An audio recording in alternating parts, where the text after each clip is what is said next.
that. Nice. What's it like? I was actually there in attendance in Cleveland for Coe's first career NFL touchdown, which was awesome. And, That was awesome. It was a great game. You could hear me on camera. I was just screaming, "Say it ain't so, Coe! Say it ain't so!" Sadly, from there, the game kind of went off the rails a little. That was the last high moment of that game, but it was a great game. Overtime loss, fun time. Yeah. But how was that moment for you? Seeing the first, whether it was on TV, in person, wherever you were, seeing his first NFL touchdown. How was that? Well, dude, I mean, we were at home because it was a away game. We don't travel to a lot of the away games because we can get into that later. But, to watch that and to think I wished I was there live. So to have your video was so cool. And just that, this is so cool. I mean, that was so cool for us. Catching it from Tom Brady, right? Like he's got the ball yet. First NFL touchdown means a lot, right? I mean, as a dad, that's so cool to see. It was fun to watch. And, it didn't have the outcome we wanted, but still the same. What a memory! What a memory to have, right? So, and honestly, cool. those.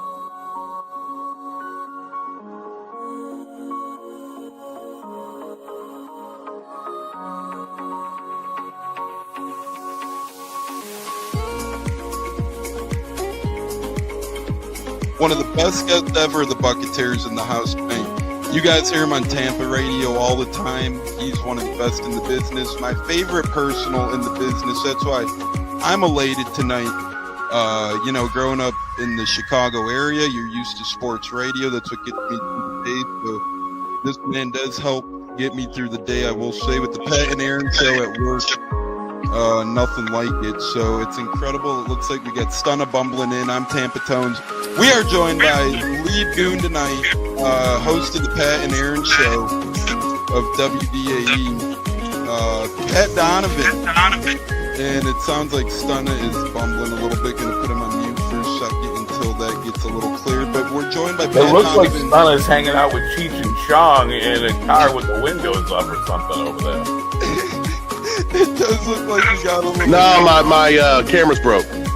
And he was trying to pull me in big time. And then I was like, hey, nothing's happened with Indianapolis yet. Like, I really want to give Indy a chance. And then also I talked to Cody Gruden, once he took over Rich McCann, still like, well, look, I was like, y'all just give me the opportunity to explore free agency, see what's going on, and then can I make us do it. All right, everyone, you are tuned into the Buccateers of wide receiver Kalen Geiger, and we are about to have a great pod. This is the Buccateers. You're tapped in, and here we go.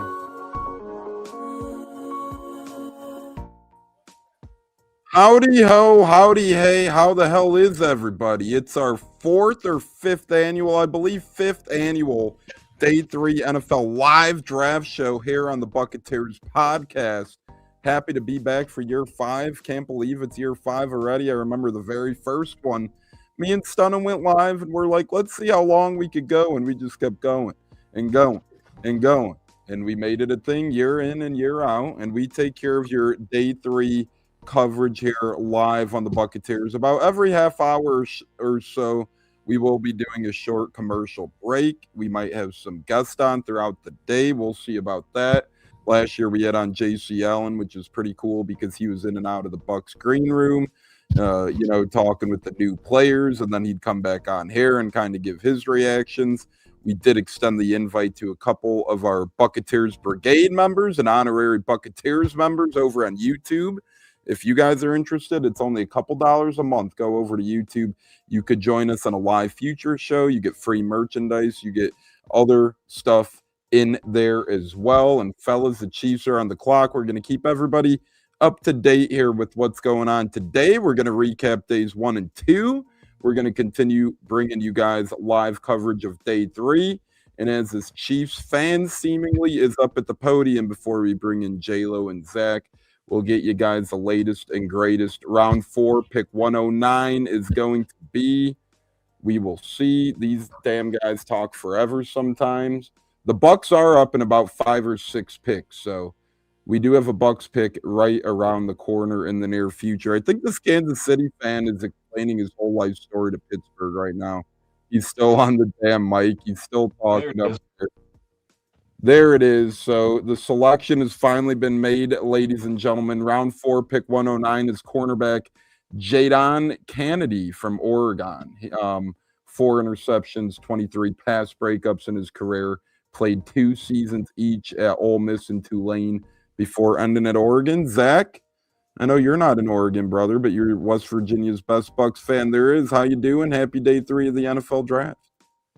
How you doing? I'm good. Glad to be here. Excited to be part of the draft spectacular for the first time.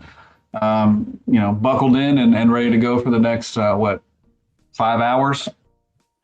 Yep, we're here till tomorrow. No, I'm kidding. But we do have UDFAs coming up likely as soon as tonight. So keep up with us on Twitter at Buccateers, at Tampa Tones, at Bucs by 30, at JLo813.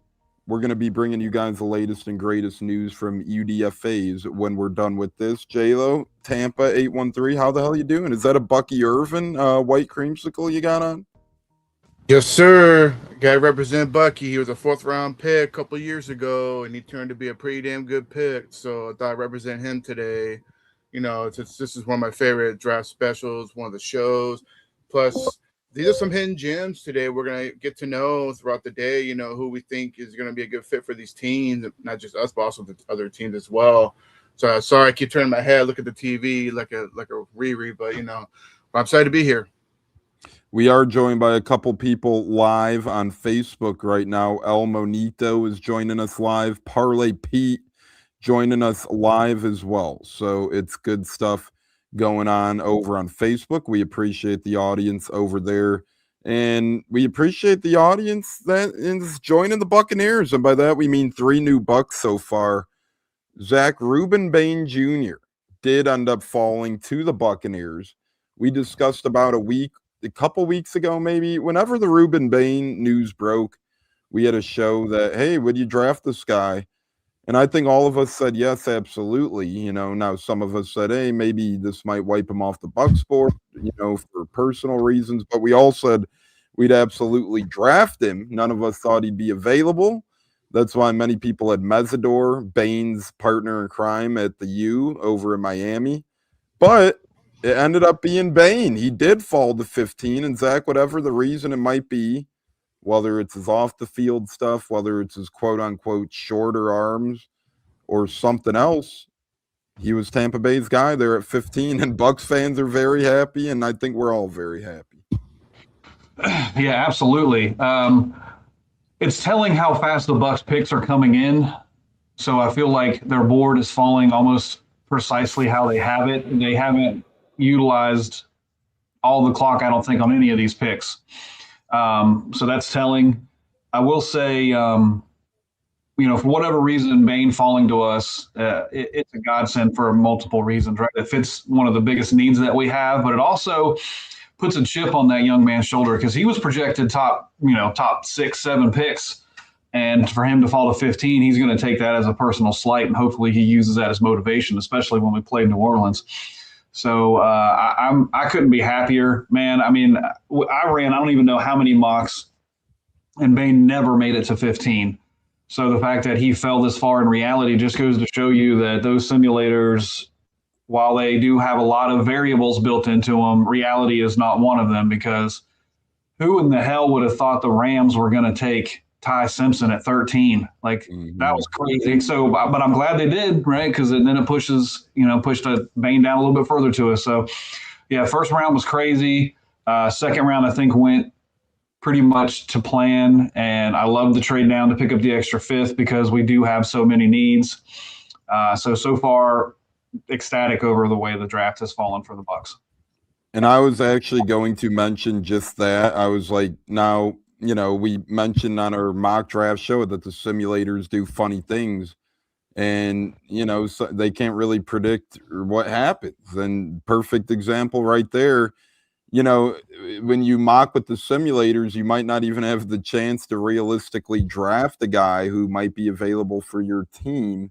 But then when you don't mock with the simulators, you sometimes feel like you might be, overreaching, right? Like, oh, I might mock Bailey to the Bucs, and it's like, all right, well, what are we doing here? So there's no real happy median in between there, but I think it made it extremely tough on a lot of mocksters out there, and we got a fun activity to discuss here in a bit as well on how some of the mocksters did out there. But it makes it tough because you're caught in no man's land. You want to use a model, a simulator, but you also want to kind of be as real as you can be. There's not a perfect match out there, but when a guy like Ruben Bain falls, the simulators get messed up quite quickly, and that's what ends up happening as the Jets are on the clock here. But J-Lo, speaking of quickly, Ruben Bain Jr. quickly becoming a fan favorite here in the 813 for Tampa. A lot of great words. Rock Riley and Pat Donovan, friends of the program, were live on draft night, and they had him on, and he's a man ready to work, and the fans were there ready to be a fan for him. Oh, very exciting. It kind of gave me a lot of Warren Sapp similarity vibes. He was supposed to go in the top 10, but he didn't. He fell because there goes Cade Klubnik to the Jets. But I will say that I just like his attitude. I like how he went up there, pretty much just like, okay, I'm gonna go up here, say what I gotta say, and then go ahead and be with my family. I like the way his attitude was. He felt like he's the best in the country, and I believe it 100%. I think he really is.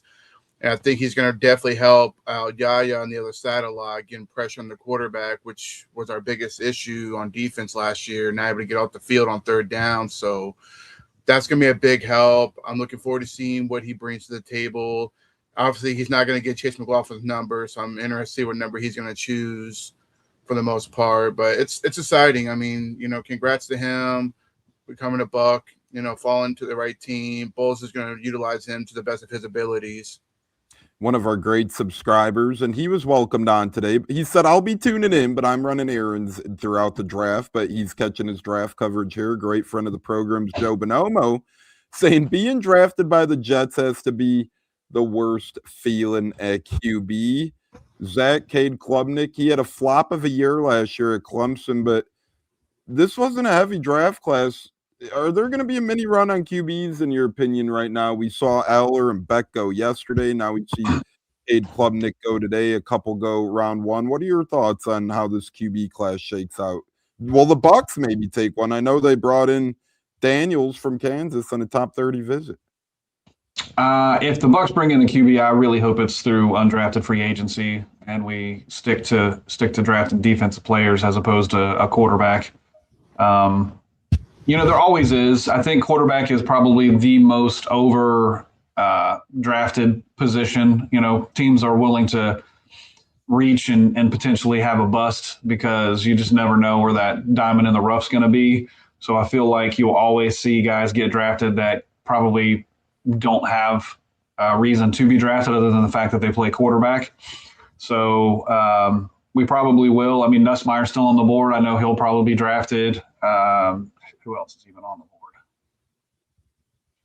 Hold on, I'll tell you. So you got Nussmeier still there, Taylor Green, Cole Payton, Luke Altmaier. I mean, there's Pavier. Yeah. There's Diego Pavia, Yep. But as Zach alluded to, these are kind of flash in the pan type guys. Spencer Rattler might be a Pavia comp in terms of I think he went round 5. I can maybe see a team taking a shot like a guy like him. But at this point, as Zach alluded to, maybe you're better off waiting until the UDFA pool. But then again, if you really like a guy, you did accumulate an extra pick now. Maybe that gives you the opportunity in round 7 to kind of pivot your plans. Or that extra pick the Bucs got, J-Lo, could maybe be moved, packaged up. As we just saw, Cowboys are on the clock now at pick 112. We just seen an O-lineman go before that. Cage Casey. Cowboys almost have back-to-back picks here. The culture in between. This could be a team that snipes Kyle Lewis right here. Probably. We'll keep an eye on that. But J-Lo, thoughts on QB and where you want the Bucs to go at quarterback as we await the Dallas Cowboys selection And they go Drew Shelton, Penn State, or we are Penn State, the tackle out of Penn State, Drew Shelton. Smart move, good pick. But now I will say the QB room is not very exciting this year's draft. I think Nussmeier will definitely get picked. Someone will take him probably in the 5th round. Diego, he's up in the air. He could very much fall to the 6th or 7th round or even go undrafted just because how tall he is. He's not very tall, unfortunately, not to knock any QB on that. And as far as Jalen Daniels goes, I'm with Zach. Hopefully it's an undrafted situation, not drafting one. I think I'm fine with the QB room we got going on now. And maybe we'll wait and see Jalen Daniels goes undrafted and then maybe bring him in just to help push competition. But for the most part, I think Nussmeier will be one really I'm looking forward to see where he goes because I think he'd be a good backup in the meantime and learn under a veteran quarterback. Yeah, and the Colts pick is already in, and the Bucs are right around the corner. So we're on pick 113 with the Indianapolis Colts. Then the Cowboys have 114, Ravens 115, Bucs 116. Zach, Jermon McCoy, some people wanted him round 1 at Tampa. We saw mocked. He was available all the way until round 4. We saw the Raiders start off the day with the trade. They moved up. They indeed got Jermon McCoy, which is a hell of a pick for them because even if he has an injury-shortened career, that still could be a first-round talent, although the Raiders do need all the long-term help they could get. But, Zach, what are your thoughts on maybe if the Bucs were targeting him, where the Bucs may pivot, and what are your thoughts on McCoy's free-for-all drop in general? I think those medicals that came out this week really had an impact on his draft stock. I read that they're potentially going to have to go back in and do a cleanup procedure on that. So that's going to push his timetable back. So that kind of speaks to the why the fall occurred. But the crazy thing is if that kid heals up and can return to form, that's going to be one of the biggest draft steals of all time because his ceiling was very, very high. So the Raiders may have, stolen a good one. And I think a lot of these teams were waiting until today because of the way the contracts are with injuries and guaranteed money and things of that nature. So I think that's why you saw a fall for him until the 4th round. It makes it a little bit easier for the teams to dip out without having to pay him any money. Yeah, now as we were alluding to the other day, you do see some of these contracts look a little different than the old days in terms of day 2, day 3 guys. We'll see what happens with him, but I'm sure at this point he's going to be pissed off, ready to roll. And John Spytek might have gotten a really good one this late in the draft. J-Lo, Bucs a couple of picks away here before we get to recapping the round 2 and round 3 picks and trade back and all that good stuff. What are your thoughts and hopes on what the Bucs do here? And what about McCoy? What say you on his free-for-all fall? I mean, it's very unfortunate for McCoy. I mean, that injury really hurt him big time, and now he's probably going to go back and clean up whatever then he's fixing on his injury. But I'm hoping the best for him. I think he's in a good situation. Spytek's a smart man. He knows what he's doing. I feel like, he made the right choice trading up to get him because he could pay off, maybe not this coming season, but maybe the following season. That's my prediction on that part. And as far as our pick coming up, it's just up in the air. I mean, they can go any direction. I'm hoping for Lewis. I think Lewis would be a good – because he's like a linebacker safety type they can utilize in blitzing him. I would like him a lot. They could go running back. This could be a running back pick, but probably not. Or not corner. I think that's where I'm looking at, corner or Lewis. That's who I would hope for as far as the Bucs Nets pick. I'll never forget the first, and yes, that's how I know this is year 5 of doing this. The first year we did this, Kate Otten was drafted live on day 3, and I just remember being happy about that, being excited about that, and that's just how fast time goes here, folks. He's already on contract number 2, entering season number 5, but J-Lo and Zach, that's a perfect example. You name some of these names that I just remember witnessing to as we do tap into pick 113 round 4 here quickly for the Indianapolis Colts. Beyond Warner, ex-Colt, is announcing the pick in Berlin Germany. I do like how the NFL does this on a day like today. It adds some fun. They kind of go around the world, bring in former players and super fans and fun things and cheerleaders and stuff like that. The Colts select guard Jalen Farmer out of Kentucky, right there, pick 113, round 4. Adding to that offensive line, never a bad thing. He is a big boy, 6'4" and 7/8 inches, 312 pounds, absorbs power, quick feet, has high upside, according to NFL Network. But the Buccaneers now are 3 picks away, and Zach, they addressed yet another need yesterday. Is our guy Bucs Nation says, my guy is still currently in Italy, 6:48 p.m. here. Oh no, stomach virus. Hope you're doing well. The nice thing about the draft, even if you're feeling a little under the weather, the draft, we're here for hours to come. Get better with us. We hope you are doing well, Bucs Nation. And enjoy Italy, man. Once in a lifetime stuff. But Zach, what are your thoughts on Mr. Jeremiah Trotter? We kind of said yesterday in our group chat there was a core of 5 linebackers we'd be happy getting. Obviously, J-Rod led the way on that, but he was the first one off the board. So pretty good stuff there with Bucs ended up with Trotter. Thoughts on that, Zach? Yeah, I think the Trotter pick's going to be huge for us. I mean, you got to remember that kid just turned 21, so he's got a lot of football ahead of him and a lot of football to learn. So the deficiencies that people are afraid of right now, I think he's going to have the ability to receive some coaching and some practice and get to be where we need him to be. The KJ Britt comparisons were completely off base, a completely different scenario. I mean, Trotter's just so much more athletic than Britt is. So even if he is a little bit more deficient in pass coverage currently, I think he's got a much higher upside than Britt ever will. He's also very downhill. He's a thumper. So he's going to show up big in the run game and on the blitz packages. And then if you can package that up with somebody like a Kyle Lewis today and you have them play some sort of a committee role at that linebacker position, it could be two great picks in this draft and fill a lot of needs that we have. Agreed. And his dad was the Buccaneer too, a legacy pick. Jeremiah Trotter played 1 season for the Bucs, primarily with the Eagles, but still cool to see. Bucs Nation, that's why we're here, buddy. He says, I'll watch it live with you since I'm international. That's what the Buccateers is here for, day 3. To keep people up to date, J-Lo's buddy, Florida Gators cornerback just went round 4, pick 114 to the Dallas Cowboys. Devin Moore was the pick. And Bucs Nation, Bucs are now up in 2 picks. Baltimore's on the clock right now. The pick is in.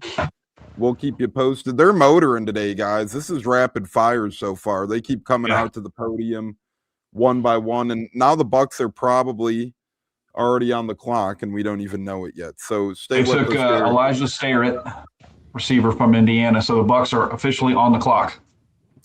And Indiana is having a hell of a draft, J-Lo. I feel like a lot of people have been drafted from Indiana, and a lot of people have been drafted from the Big Ten in general, J-Lo.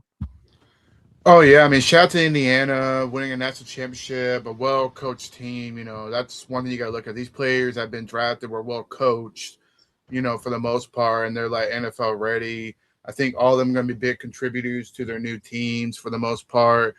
Even though Mendoza, I know he probably won't be all pro, but I think he'll be a good quarterback for the Raiders to where he might be able to win some football games for them. It just depends how it goes. And they just got to keep their coach, man. You got to quit firing your coach every 2 or 3 years because you're not going to get anywhere doing that. So that's one way of explaining about the Raiders organization. They're not very patient, you know, with their coaches. So if you're not going to be patient, then guess what? You're going to be starting over again. So, but for the most part, the Indiana players, you know, they're all really good, and there'll be more drafted today. So looking forward to that and seeing who our next pick is in. Let's see what we get. Yep, the pick is in, and we'll see what happens here. Bucs Nation says, I'm surprised Reuben Bain Jr. was still there at 15. I thought he would go top 10, but after watching many vids, I love that pick. Yep, I think the Buccateers podcast can endorse that statement in general. I think it's a great statement to be made. I think that all of us were shocked and all of us were very happy that we got him. Lucky Lucy, we love our lady listeners. Hi, guys. Hi, Lucky Lucy. We're awaiting pick 116, round 4. The Buccaneers pick is in. We're anxiously awaiting their stroll to the podium and to see who the newest Tampa Bay Buccaneer will be here in a matter of moments. I'm not sure about the Trotter guy and the wide receiver we took. We're going to keep giving our inputs, opinions, and thoughts on Trotter and Hurst, our 2 new Buccaneers wide receiver and linebackers. We're about to add yet another Tampa Bay Buccaneer to the tool shed. Olivia Scordato. Hey, friends. Hey, Olive. We love our lady listeners. Thanks for coming. J-Lo, you're the next pick for the Bucs, I guess. That's what Bucs Nation says. He says with the next pick, the Bucs are selecting J-Lo. Now we got the International Fan of the Year, ladies and gentlemen, making this selection. So here we go. With the 116th pick in round 4 of the 2026 NFL Draft, we got International Fan of the Year from Germany, Karsten Neubauer is the fella's name. Too bad it didn't say if he had a Twitter or not up there, because that would be cool if he does. But it seems like another life story type of thing, which is cool. The guy comes over from Germany. Got to give him the floor. But pick 116, round 4, drum roll, fellas. Karsten Neubauer from Germany announces for the Tampa Bay Buccaneers, finally, Keon Scott, cornerback out of Miami, Florida. Keontae Scott. So there we go. Dynamic athlete, energy, explosive blitzer, 5'11" and a quarter inches tall, 193 pounds. And Zach, your newest Tampa Bay Buccaneer, is now official. Everybody welcome with the round of applause, the great Keontae Scott from Miami.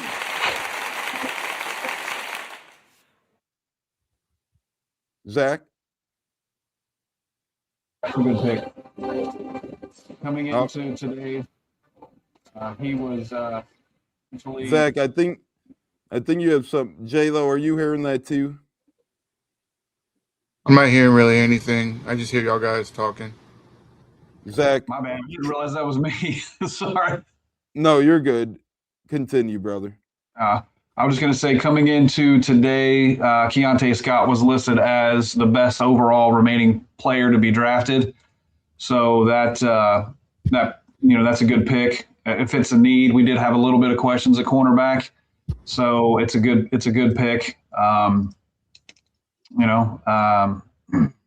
Still like to see Lewis, but you just got to see how the board plays out. And J-Lo, we double dipped yet again. A couple of years ago, we got 2 Pittsburgh guys, right? We got Kalijah Cansey and Servachier Dennis. And now this year we attack the pipeline of the Miami Hurricanes. J-Lo, what are your thoughts there? I mean, they were one of the top 2 team in college football last year. So, hey, let's go. Let's go, Bain. Let's go, Scott. No, I couldn't agree more. I mean, you can't go wrong taking Miami defensive players in this year's draft. Their defense was just so raw and nasty this past, last season. So I don't blame Light and the rest of the crew going, for him. Like I say, he had a pick six against Ohio State, so he has some production. The guy can play. And the thing is, he'll build the competition. We got a bunch of vet cornerbacks in the room. So I feel this was a really good pick, and I'm all for taking Miami defensive players at this point. Yeah, he was a JUCO product as well. 2-time junior college All-American, 2022 Defensive Player of the Year. So I'm very excited to have him in Tampa. He looks like he's the real deal. We're going to continue to get more intel. Pops texted into the show. ESPN guys really like the Miami guy we just took. Overall, like the draft for Bucs, really good too, they said. Zach, obviously not important. I mean, like we talked about, it's all dartboard throws for the NFL draft. But at day's end, it's always good to get positive feedback. And Greg Allman says, good quote from Dane Brugler, analysis on Bucs 4th round corner. His energy could power the building. So, Zach, no need to get solar panels on your roof. You could just get Keontae Scott up there, and your house will be ready to roll, brother. Yeah, well, what did we hear last year? We didn't have any juice. We had nobody that was bringing the juice. I don't really know what that actually means, but so it makes sense for them to go out and get a high energy guy, right? I think we kind of saw that last year when Zion fell off a cliff. He just looked so disinterested out there at times. And I think having a guy like this makes it really hard for players to just kind of phone it in on the field, because this is those high energy guys typically get in your face and make you energy is infectious. So whether it's good or bad. So having a guy like this on the field, I think is going to have a huge transition into the give a shit meters on some of the guys on the field. Jayla, what are your thoughts on the Energizer Bunny, Keontae Scott, bringing the heat? And like Zach said, it's been a very different approach from this Buccaneers staff and organization. Quick thoughts, J-Lo, then we're going to get to our first commercial break, brother. No, I will say, I mean, we want to get nasty and physical on defense. We were soft last year. Let's be honest here. Zach nailed it on the head with Zion McCollum with his struggles. He just didn't produce. He pretty much got a payday, and he played like crap, is what it is. He got beat. And I think now, after that Atlanta game, I think Bulls finally realizing, you know what, I need some real physical guys that's going to take over the game and shut it down. Because after that third and long situation, that's where even I realized, like, you know what, they got to do some changes on this defense. I mean, enough's enough. If we would have won that game, we would have been playoff bound and everything. But the defense really screwed us. I'm sorry. Yes, we were depleted with injuries, but the defense didn't produce. So that's my opinion. I feel that you're going defense in this drive, which we all hope for. And I feel like these first, 3 out of the 4 pits on defense is really going to be contributors. And that's what we need. We need some physicalness, some anger. Like, I want some lineman that's going to punch somebody in the fucking mouth. Pardon my French. That's pretty much how upset that defense made me felt. They were too soft. And now you're bringing these veterans in that are not afraid to get their hands dirty. And that's where I feel that's going to help contribute to win football games next season. Bucs Nation, we'll be live for a couple more hours still, brother. That's for damn sure. We're going to be live here for about 2.5 more hours here on the program. So we'll probably be live through around 5, I would have, if I had to guess and say that. So we'll get 2 more Bucs picks at the very least as the Jaguars just trade up. Zach, last thoughts on Keontae Scott before we do our first commercial break? Yeah, no, like I said, I like the pick. I think it's going to give us some more position flexibility, because I think Scott kind of translates into a nickel or a slot corner. So that'll give Parrish the ability to be able to kick outside if need be, because you just never know what's going on with Morrison. Did we get enough of a look of him last year? Is he going to be able to stay on the field? So it really gives you that flexibility in that position group with this pick. And funny, Greg Allman makes a good point. Jason Light goes 12 years with no Hurricanes. Now he has 2 and 4 picks. So that just goes to show sports. And you never know what to expect with sports. And you see that here with the NFL Draft 2026 live day 3 coverage as the Jaguars just select edge Wesley Williams from Duke. Say that 10 times fast. Wesley Williams. We will be back. Stay tuned. Live here on the Buccateers podcast, day 3 of the NFL Draft. Commercial break incoming. Don't go anywhere. We'll be right back here on the program. We'll put it like that. What's it like? I was actually there in attendance in Cleveland for Coe's first career NFL touchdown, which was awesome. And, Awesome. It was a great game. You could hear me on camera. I was just screaming, "Say it ain't so, Coe! Say it ain't so!" Sadly, from there, the game kind of went off the rails a little. That was the last high moment of that game, but it was a great game. Overtime loss, fun time. But how was that moment for you? Seeing the first, whether it was on TV, in person, wherever you were, seeing his first NFL touchdown. How was that? Well, dude, I mean, we were at home because it was a away game. We don't travel to a lot of the away games because we can get into that later. But you know, to watch that and to think I wish I was there live. So to have your video was so cool. And just say, this is so cool. I mean, that was so cool for us.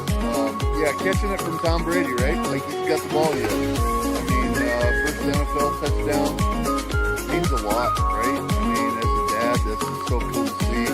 And it's just, it was fun to watch. And yeah, it didn't have the outcome we wanted, but still the same. What a memory. What a memory to have, right? So, and honestly, cool. those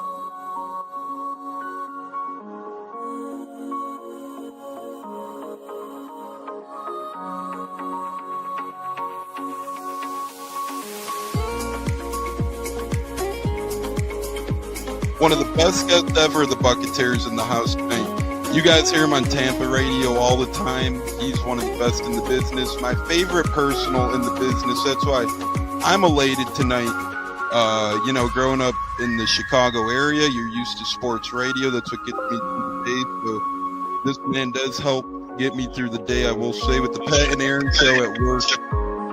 Nothing like it. So it's incredible. It looks like we got Stunna bumbling in. I'm Tampa Tones. We are joined by lead goon tonight, host of the Pat and Aaron show of WDAE, Pat Donovan. And it sounds like Stunna is bumbling a little bit. Going to put him on mute for a second until that gets a little cleared. But we're joined by Pat It looks like Donovan. Stunna's hanging out with Cheech and Chong in a car with the windows up or something over there. It does look like he got a little. No, my camera's broke. And he was trying to pull me in big time. And then I was like, hey, you know, nothing's happened with Indianapolis yet. Like, I really want to give Indy a chance. And then also I talked to Cody Bruton, you know, once he took over Richmond Cannon, still like, well, look, I was like, y'all just give me the opportunity to explore free agency, see what's going on, and then can I make it do it. All right, everyone, you are tuned into the Buccateers with wide receiver Kalen Geiger, and we are about to have a great pod. This is the Buccateers. You're tapped in, and here we go. We are back here on the Buccateers podcast live, back from commercial break, day 3 of the NFL draft. And there goes another Penn Stater. I wanted him on a team that I like. I wanted him on either the Bucs or the Colts, but there he goes to deny Dennis Sutton to the Green Bay Packers. That's a good value pick here in round 4. As Brian says, go Canes. I'm guessing B-Shuck. Is that the Brian we're going to guess this is? Zach, I don't know if you have any clarity. Is this B-Shuck? Do you know? I don't know. It's a mystery. Evolution is a mystery. We'll find out what Brian it is. Maybe B Rabbit or B Shuck. I don't know which B it is. Are we guessing B Rabbit or B Shuck? Wow. B Rabbit. If you guessed B Rabbit at home, you win. So there we go. J-Lo, thoughts on the Jeremiah Trotter pick? I don't think we got your thoughts on the Bucs round 2 linebacker yet. Yeah, on the Josiah Trotter. Josiah, sorry, I'm calling him his dad now. And his brother's Jeremiah Trotter Jr. on the Eagles. It's a Trotter land here in the NFL, folks. I mean, for one thing, legacy. His dad had a great career with Philly. He had a pretty good solid season with us 1 year. I had a chance to meet him in person when he was a Buck. Really nice guy, cool people. But yeah, I mean, I was kind of helpful for Jacob Rodriguez, but he got picked before us. And then over CJ Allen. So I had to do some more research and find out, you know, what's really, you know, special about him. Turned out he's a thumper, just a run stuffer, which we really, truly needed to shut down the run because we got rained over a lot toward the end of the year. And plus he's really young. He's just turned 21. So he's got a lot of, you know, high ceiling to where he can be really good at coverage. I believe the assistant GM under Jason Light was saying that, you know, he'll be a good 3-down linebacker who's got a really good chance to get some early playing time. So I'm excited for it. I'm glad we got a linebacker. It was time. And why not go the legacy? You know, that's one thing Light likes doing. He likes going legacy, following, you know, dad's footsteps from, you know, former players like Winfield Jr. is one. I mean, there's another one. I can't think off the top of my head, but to me, I think it's a good pick. I think he's going to be great next to Alex Anzalone, a good compliment. If not, he'll be a good rotational guy if Roseman really beats him out, but I doubt that. B Rabbit, I know you're a Canes guy. Give us your thoughts if you can on our Canes picks, Bane and Scott. We did just see wide receiver Caden Wheaton from Iowa go to Pittsburgh Steelers, round 4, pick 121. The Raiders just traded up and their pick is in. So we got the Wild Wild West continuing. But B Rabbit, let us know your thoughts on the Hurricanes going. Denied Dennis Sutton in Green Bay. That intrigues me. Zach, Raiders pick. We'll go over it here shortly, and then we'll kind of get into the Bucs pick. But what say you on kind of how this round 4 has shaped up so far? I guess they're going to commercial before the Raiders pick. So seemingly it's been a mixed bag of tools round 4 all around. It's not really one position heavy, seemingly. Yeah, we really haven't seen a run of anything like we typically do. It just takes one team to take a piece, and then everybody else starts to panic maybe, and you see a run on a position. But we really haven't seen that thus far. But there are still some really good players on the board, man. You got Harris, who's intriguing, the D tackle out of Ole Miss. I mean, 6'8", 330. Like, my goodness, can you imagine that in the middle next to Vita? And in between Cansey and Vita? That'd be scary. You got Muhammad, the corner out of Texas, is still available. Washington Jr., Kilgore, the safety out of South Carolina. Then some players that I thought would have been taken prior to some of the players that we've seen. Like, I would have thought Skylar Bell would have been taken before the Iowa kid that just went. So it just goes to show you that you just never know what's going to happen. Yeah, and this is the round where, not saying reach to reach, but if you like a guy, go ahead and get him, right? I mean, that's any round, but round 4, 5, 6, 7, they're all just numbers at the end of the day. If these kids succeed, no one's going to be like, oh, he had a round 7 grade and the Bucs drafted him in round 4 and he's only a 2-time All-Pro and he could have been a 4-time All-Pro. No one's going to reach into their bag of tricks for that. But a Tampa Jesuit grad just got drafted as the Texans. Oh, wait, no, that's next. We won't ruin it. Damn, Twitter ruins everything, but we won't ruin it. Listen in there. But the Miami Twitter account, J-Lo, just tweeted an elite playmaker leader in person. The Buccaneers get Keontae Scott. Kind of give us your continued thoughts and maybe the role you see him fit in on Todd Bowles' defense. Where do you see Scott playing year 1 or trying to earn reps year 1, I should say, on this defense? I definitely think he'll be rotational if Morrissey can stay healthy. I can see him rotating with him or Zion McCollum, just because Benjamin Morrissey can't stay healthy. So I could definitely see him playing on the outside, or maybe spearmint him in the nickel position if they want to put Paris on the outside. Because I guess there's gonna be a bit of competition for the most part. So to me, I feel like he's got a good shot at getting some playing time on the field. If not, definitely special teams, to get that going. You see if he's a gunner. I mean, that's the way it is sometimes. You start from special teams and work your way up to starting role or some playing time. And the fact that, he's a physical corner, which I really like, I feel like he's going to push Benmo to play better. If not, all right, you'll go on the bench. We'll put the rookie in, because Bowles ain't afraid to put rookies in, and undrafted rookies either. He's not afraid to play these young rookies in there if the veterans can't produce.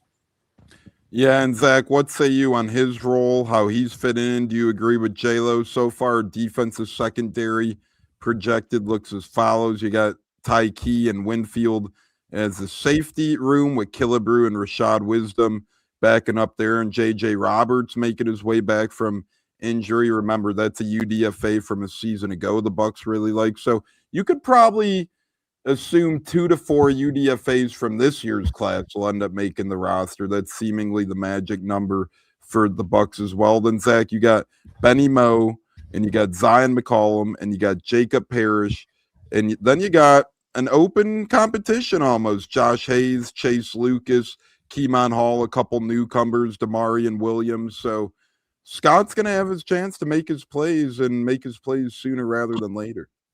Yeah, I mean, a couple of those guys came in for more of the special teams aspect of it. So Scott really has a good shot to lock down CB4 on this team. Hearing you go through the safeties, man, makes me have some reservations there. It seems kind of shallow after you get past J.J. Roberts, and you're hoping that he's recovered fully from that injury. So after Winfield and Tyke, it's kind of sketchy. So maybe we see a safety in these next 4 picks. That's why I'm hoping for Payne out of Kansas State.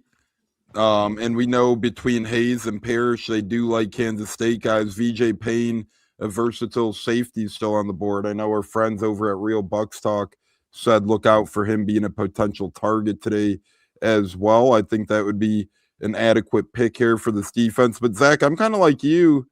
You know, Killebrew has played a little bit of defense. He's mainly a special teamer, though, coming over from the Steelers, fitting in with our guy Gumchewer, Danny Smith, special teams there. Then Rashad Wisdom and J.J. Roberts, Marcus Banks, they're still all unknowns. They're all still really young.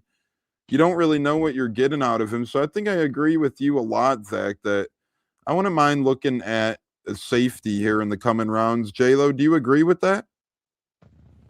Yes, I do think safety, is needed probably in the next round. We'll have 2 fifth-round picks, so I think safety would be one of them for sure to help the safety room depth. And the Texans are on the clock, round 4, pick 123, and then coming up after them, you have Chicago. By the way, being in Chicago, a lot of Bears fans are pissed with this pick, with this Bears draft class right now.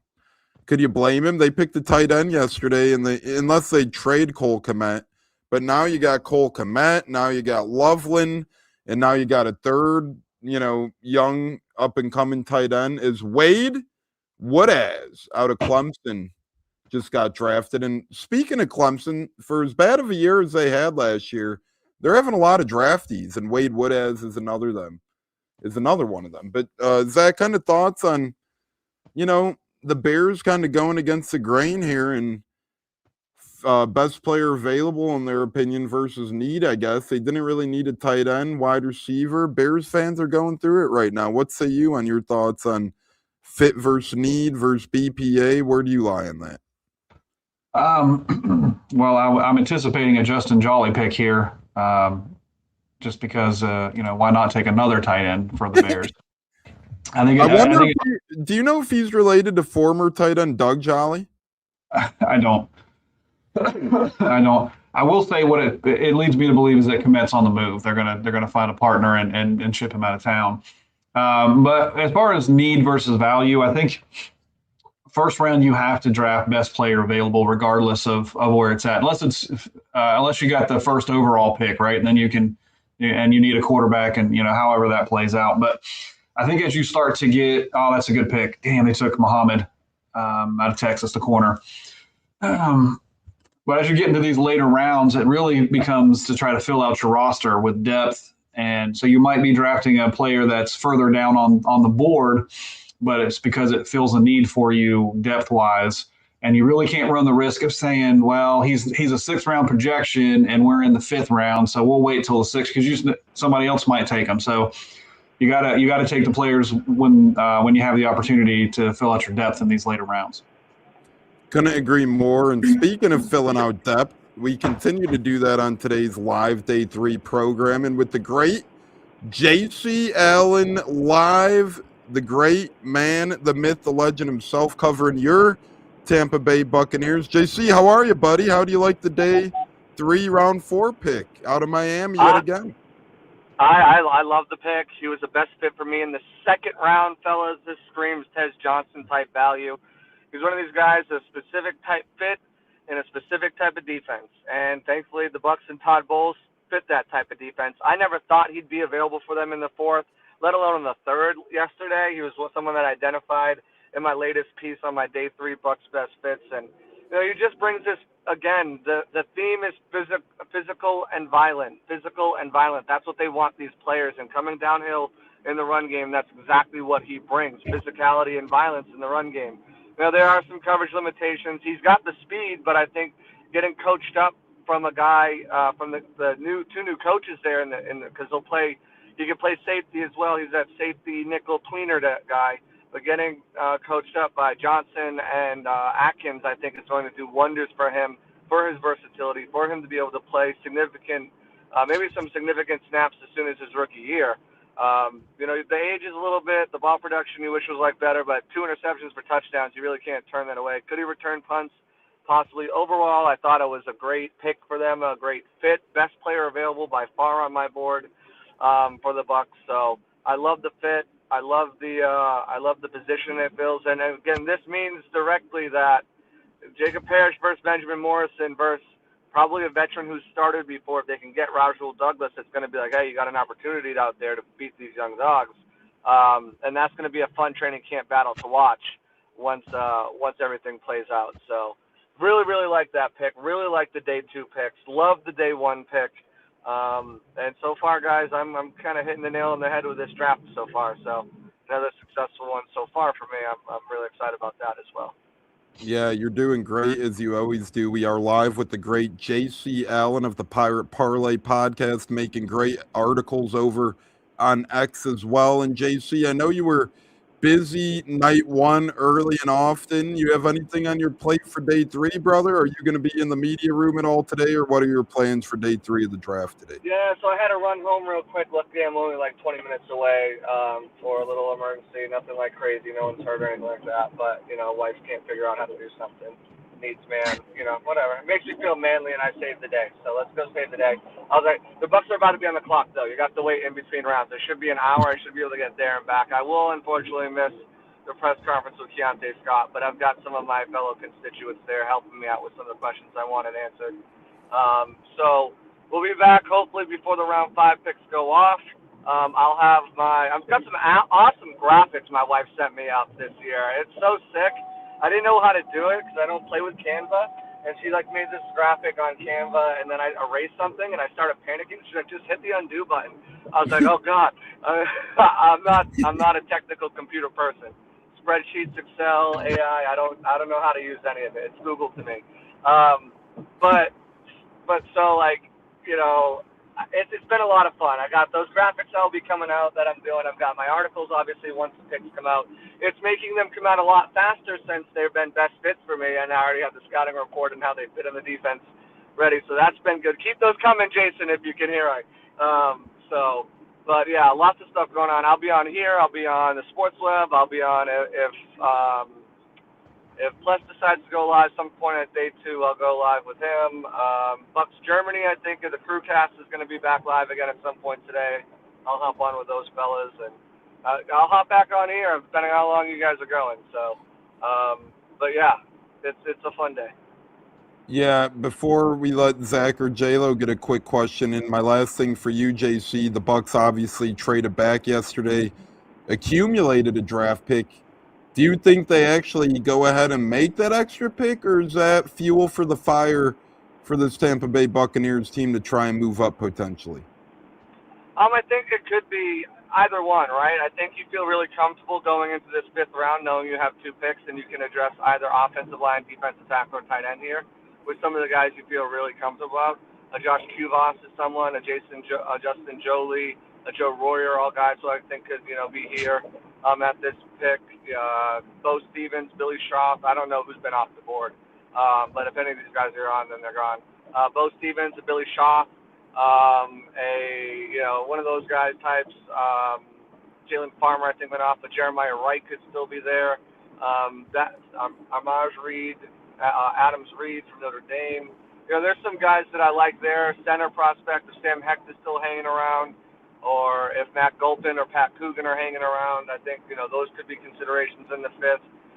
Defensive tackle, Proctor and Halton and DJJ were all taken, unfortunately, but I still like Cam Ball, and I like Zaven Harris. I like Jordan Vandenberg. Ben Cleveland is another guy I like. It's all in my best fits article. I can't remember everyone that I like for them, or who they've had some pre-draft comp. Nick Barnett is another one. They could still go a more traditional outside cornerback too. Safety is another position. Xavier Nwamka. Zakee Wheatley, if he's there still at any point. Bishop Fitzgerald, Cole Wisniewski, they had brought in for a 30 visit. Ahmad Moses. So there's still a lot of players that I think they like. I think they've identified as targets and are probably on that. I think between the players that I like, my best fits, and players who just missed the cut, I think I finished around like a 138 players that I've kind of identified as potential Bucs players. Their board goes to 150, so I'm sure I've missed some or I've got some wrong. But I feel like I'm pretty close to that, out of that 130, I'm pretty close to like 115, 100 with guys who I really think they have some interest in. So. Yeah, so you've been crushing this draft so far, JC. So my question, it's kind of a two-parter here. Who's the pick in the fifth, based off of what you've done through your research, and what can you tell me about Xavier Harris? Because I look at the measurables and he looks like a monster, and it would be crazy next to Vita. Does he fit the Bulls' defensive scheme? Yeah, he definitely fits the scheme. He's one of the few guys that they spent a formal interview with. He gives you a little bit of everything. He's not polished anywhere, but I think there's room for him to grow and develop, and I think that'd be the intrigue with the Bucs with him. If they were going to go defensive tackle here, I think Cam Ball makes a lot of sense.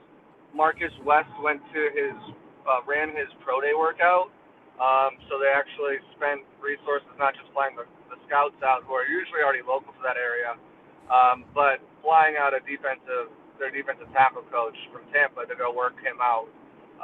So I think he's a name to really watch there. DeMonte Capehart is someone who's interesting, who's got all the ability as a pass rusher, and Juice just has no production, not even like tackles for loss. So if they feel like he's 6 years at Clemson, I think he's 23 or 24, he's loyal to the program, but just never really got the traits never matched the production. So, in the 5th round, 6th round, I think that's a guy, a defensive tackle they could look at too right there, potentially. So those are some guys I like. I do like Xavier Harris as well, though. But in the 5th round, I think, maybe a Bo Stevens and a Josh Kivas makes some sense. A Justin Jolie or Joe Royer makes some sense there at tight end. But maybe a Bo Stevens, Billy Schroff, if either of those guys. I think both of those guys make sense to me there in the 5th round if they make it. And those tight ends I mentioned, if any of them are there, I think that will likely be the position that they go over a position. It's going to be one of those 3 positions there. Defensive tackle, interior offensive line, or tight end, I think, with those spots, unless they move up or someone offers them like a 3rd round pick in next year and it's too much to pass up. Keep in mind, too, they could also use Chris Braswell potentially in either a trade up or swap of picks or something like that. I know they are probably actively trying to unload him this weekend during the press conference after the draft when when Jason Light went through the entire edge rusher room and kind of labored to get to Nelly, and he did not mention Chris Braswell at all. So I think that's a move. Maybe something with the Raiders could make sense in a trade up, swap of picks and Chris Braswell thrown in. I had the Browns in my mock offseason, trading a 5th round pick for him. So something like that could be potentially. It could just be a conditional pick next year, but I think they'd like to get Braswell off the roster and give him a fresh start and just kind of, they're already kind of full there now with what they've done and what they probably hope to expect in undrafted free agency. I just want to say real quick, J-Lo, Carver Willis just came off the board, which is I was hoping for later. Yeah, I knew you would be upset, J-Lo. Man, I would have loved that guy, but JC, since you're breaking down all these players, I will say the past couple rounds the Bucs have drafted, as far as Josiah Trotter and Ted Hurst, do you feel like they're going to be key contributors early, or do you feel like they'll take some development for the most part?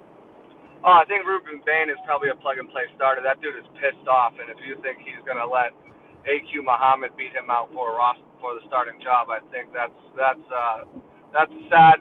That's sadly mistaken. He's coming in pissed off. He's a top 10 talent start from day one. I think when you draft Trotter at 46, especially over a guy like C.J. Allen, who had a little bit more first-round buzz and a higher floor to come in and start right away and start for the next 4 or 5 years under his contract, maybe the next decade even. I think when you start to look at him versus Trotter and what Trotter brings to the defense, the physicality that Bowles likes to play with, that downhill presence, that blitzing. Sure, he's working coverage a little bit, but he's young, just turned 21. He's got the athleticism to get there. The family bloodline's there. With Jeremiah Trotter and his brother both playing for the Eagles in the past, his father playing for the Bucs before. So I really like the pick of both of those guys. I think they both kind of solve the two biggest question marks that you had going into this offseason was edge rusher and linebacker. You solved Alex Anzalone as the Mo linebacker to replace Levante David, and the Bucs really like him. And I know everyone wanted Jacob Rodriguez, and if he was there, they probably would have picked him and figured it out. But you'd have two Mo linebackers and no Mike linebackers. So Jacob Rodriguez would have been a third down specialist his rookie year. That's what you wanted to spend the 46th pick on, because either Rosebloom or Boss would have started at linebacker at the Mike position, and then in coverage situations, then they would go into Jordan Rodriguez going in there, because Anzalone is a 3-down player. So with Trotter, they get a potential, at least 2-down, potential 3-down player that he can develop in if he can get his coverage and athleticism and everything instincts. And again, he's only played the position for 2 years, 1 year in the SEC. In college, so he's still raw, and there's still ton to develop, and Mike Caldwell's good at that, and he's going to have resources at hand, whether that's his father, his brother, Levante David, and Derek Brooks on the phone, Anzalone himself. There's enough there, I think, for resources to help him get to a level where you feel comfortable in coverage. Ted Hurst, I loved Ted Hurst. Identified him early on as a potential pick for the Buccaneers. 6'4". I was going to say, you were all over that one. Mm-hmm. Yep. For him and Eric McAllister, and then when McAllister broke his foot, it was Ted Hurst, and then it came around on Bryce Lane. I ended up having Bryce Lane in my final mock just because I thought Ted Hurst would be off the board by 77. Shocked he was there at 84. So I think value again. You had the value of Vandy, the value of Keontae Scott, the value of Ted Hurst. I think, and Ted Hurst values significantly less than the other two, I think, but still a value nonetheless, because I didn't think he'd make it out of the 70s, top of that third round. So I think that was excellent value for him. Josiah Trotter I had a third-round grade on, but I understand wanting to get your guy. There's 5 linebackers. I don't count Sonny Styles because he was unreachable, but there's 4 linebackers: Rodriguez, Allen, Trotter, and then maybe you feel comfortable about Galladay, but I don't know if they necessarily did. I know they like Jimmy Rolder. But I don't know if they felt comfortable at Galladay. So if you wait and try to get Trotter in the third round and let these linebackers, you're not going to get them. So I understand they had to get him in that second round. And I even said, man, if you don't get one of these guys in the second round, third round is slim pickings unless the Trotter can slip there, which he was slipping in a lot of the recent mocks into that third round. So thought there could have been a chance there, especially with the accumulated pick I had of my final mock of 68. But he goes in the second. A little bit of a overpay, but not really when you look at what was on the board and the positional value it meant for the Bucs. So 2 potential long-term starters for you on the defense for the next decade, and the potential developmental X tool that's not going to be Mike Evans, but when Chris Godwin leaves, you have Luke in the slot, McMillan at the Z, Tez Johnson as your utility player, and Ted Hurst at the X. Is a pretty dang good lineup if you have, K-Dot in there and a developmental tight end that they probably spend a draft pick on here that can move around the formation a little bit better, kind of be a better blocker than what they hope Devin Culp could develop into. So I think they've done a phenomenal job in this draft, accumulating value and filling holes on a team that had some holes to fill, and raising, again, this is all about raising the floor. But I think some of these picks have raised the ceiling of this defense, Ruben Bain in particular. Yeah, last 3 picks were Connor Liu, Will Lee, and Trey Moore. JC, we're a show for the people, so the listener said, I love Indiana's team this past season. Are there any guys left from that roster that could potentially be Buccaneers? Do you see anyone left that could be a Buc? Some of my favorites are on that Indiana roster. Roman Hemby, the running back out of Indiana, he can pick up the tough yardage. He can be a receiver out of the backfield like he was at Maryland. He's a work in progress in pass protection, but he's willing to get his nose dirty. So it's just technique refinement, and they've got one of the best in Skip Pete to kind of teach that up. So I really like the fit there. Pat Coogan, the center, I like him a lot too. If they look at center, he doesn't have much guard versatility, but if they're looking at him in the 7th round or a guy at UDFA, again, they have the mole in the building. Chandler Whitmore, the new QB coach, was the offensive coordinator, so he knows these guys' character and so far they just hasn't aligned with what they need versus what they've had available. I think in the later rounds that starts to become a reality. Aiden Fisher, maybe he's more of the Josiah Trotter type, but maybe they want to double up at that position. Pick it with that extra fifth. They feel like they can with how they feel about the undrafted free agency and how their board's going to stack, their backboard rather, is going to stack it up. So, yeah, those are some of the guys I could definitely see coming over in this draft later down the line. Yeah, we'll definitely see what's ahead. So, what's next for you, JC? I know you're a busy guy. We hope to get you back, but when you hop off of here, are you heading back to the Bucs war room, or where you go? Yeah, so I'm almost home right now. I got to take care of this little situation here, be the hero of the house, and then I'm headed straight back down to the facility. Hopefully, what pick are we on? We are now on pick 132. 132. I'm probably not going to make it back for 155. I might make it back for the pressers, but we'll see how that plays out. Hopefully, things slow down a little bit here for ratings or whatnot. But then, yeah, headed straight back to the war room. I might call back in depending on my way back down if we want to shoot the breeze a little bit more. But I don't know. I'll play it by ear. But I'll definitely pop in a little bit later if y'all are still going live. But yeah, call back whenever. We're like the 1-800 hotline that you can keep calling and get free advice from, brother. We're always there. Love that. In the meantime, go check out all of my work over on X, JC Allen NFL. Go to my profile. All my articles are there if you want to know about the best fits. If you want to see how Keontae Scott fits this defense and my scouting report on him, it's all over there right there in the articles tab. I'm your one-stop shop for Bucs, whether it's the Bucs announcing stuff, whether it's me breaking stuff or telling stories or my own thoughts and opinions.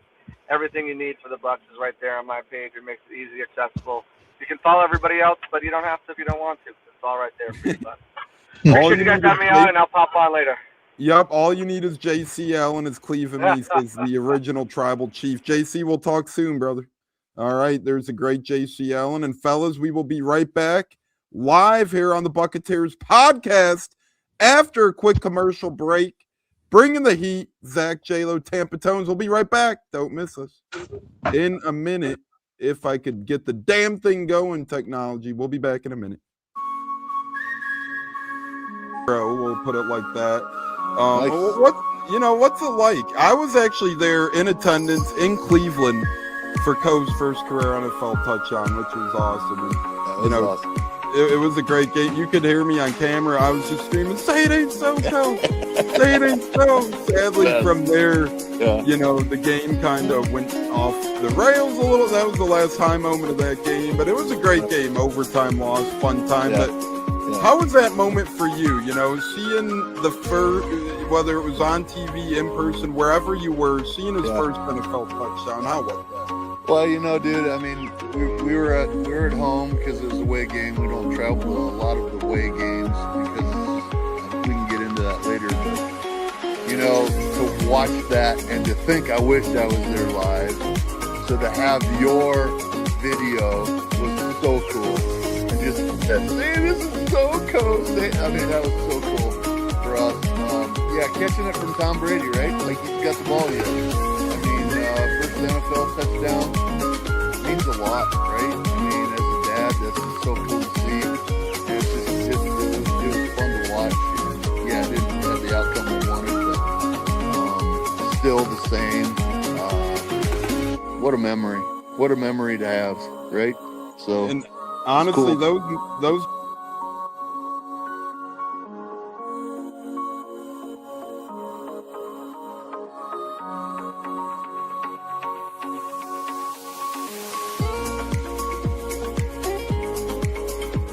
One of the best guests ever, the Buccateers in the house tonight. You guys hear him on Tampa radio all the time. He's one of the best in the business. My favorite personal in the business. That's why I'm elated tonight.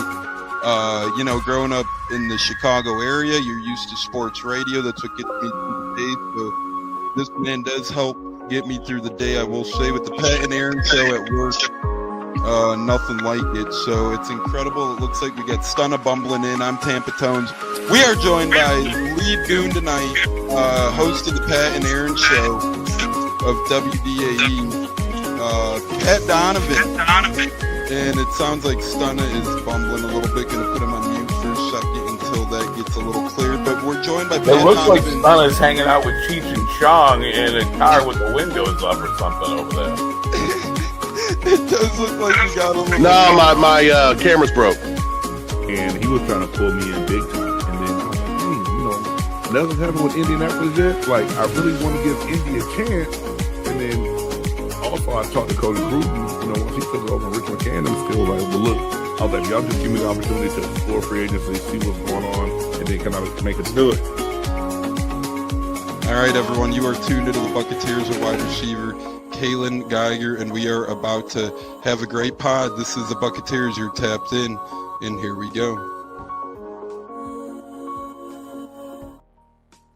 Welcome back to the Buccateers podcast, which is making its way across the pond today. We are helping out our guy Tampa Bay, who tweets, shout out to the Buccateers. I'm still in Italy, so I got to watch our 4th round pick.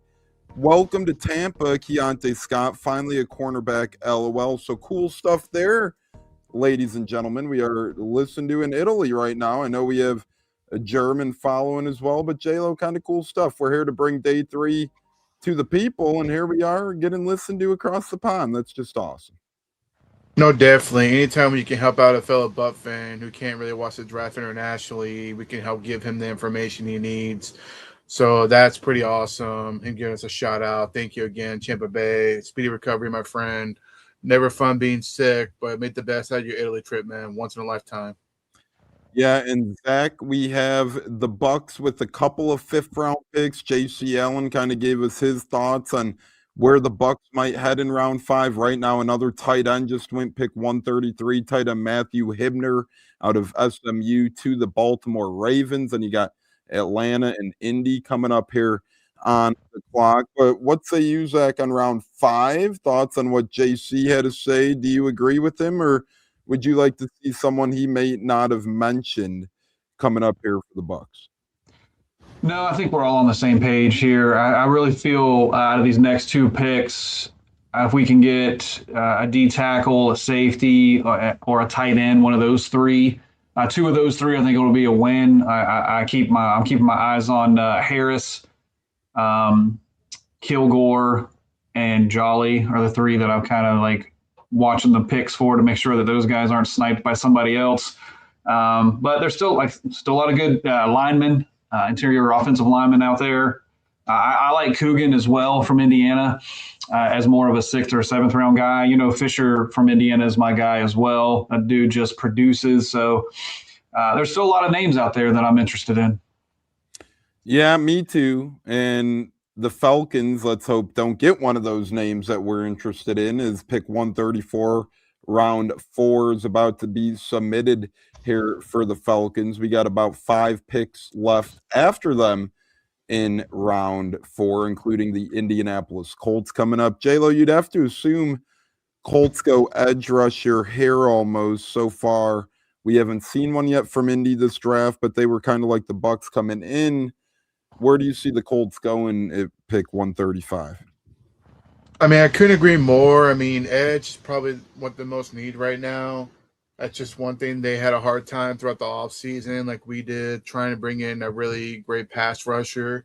So I could see them definitely pulling off an edge rusher on whoever it is. Or not, they could go running back to help back up Taylor. That could be another option. They don't feel comfortable taking the edge in this round. But to me, I feel I'm with you. You got to go edge with this next pick for the Colts. Yeah, and the Falcons select, let's see, from Madrid, Spain. We have 3 Falcons people making their selection here. Linebacker Kendall Daniels out of Oklahoma. Zach, what are your thoughts on the newest member of the NFC South? As Bucs 7890 has thoughts on the newest Buccaneer, Keontae Scott, saying Scott is our Jordan Whitehead, getting back to the glory days. This defense will be the fire fierce. What say you on that, Zach? Well, I just feel bad for these guys that get drafted to the other NFC South teams because I instantly hate them. So, they can. I hope they're unsuccessful, especially when they play against the Bucs. So that's just how I feel.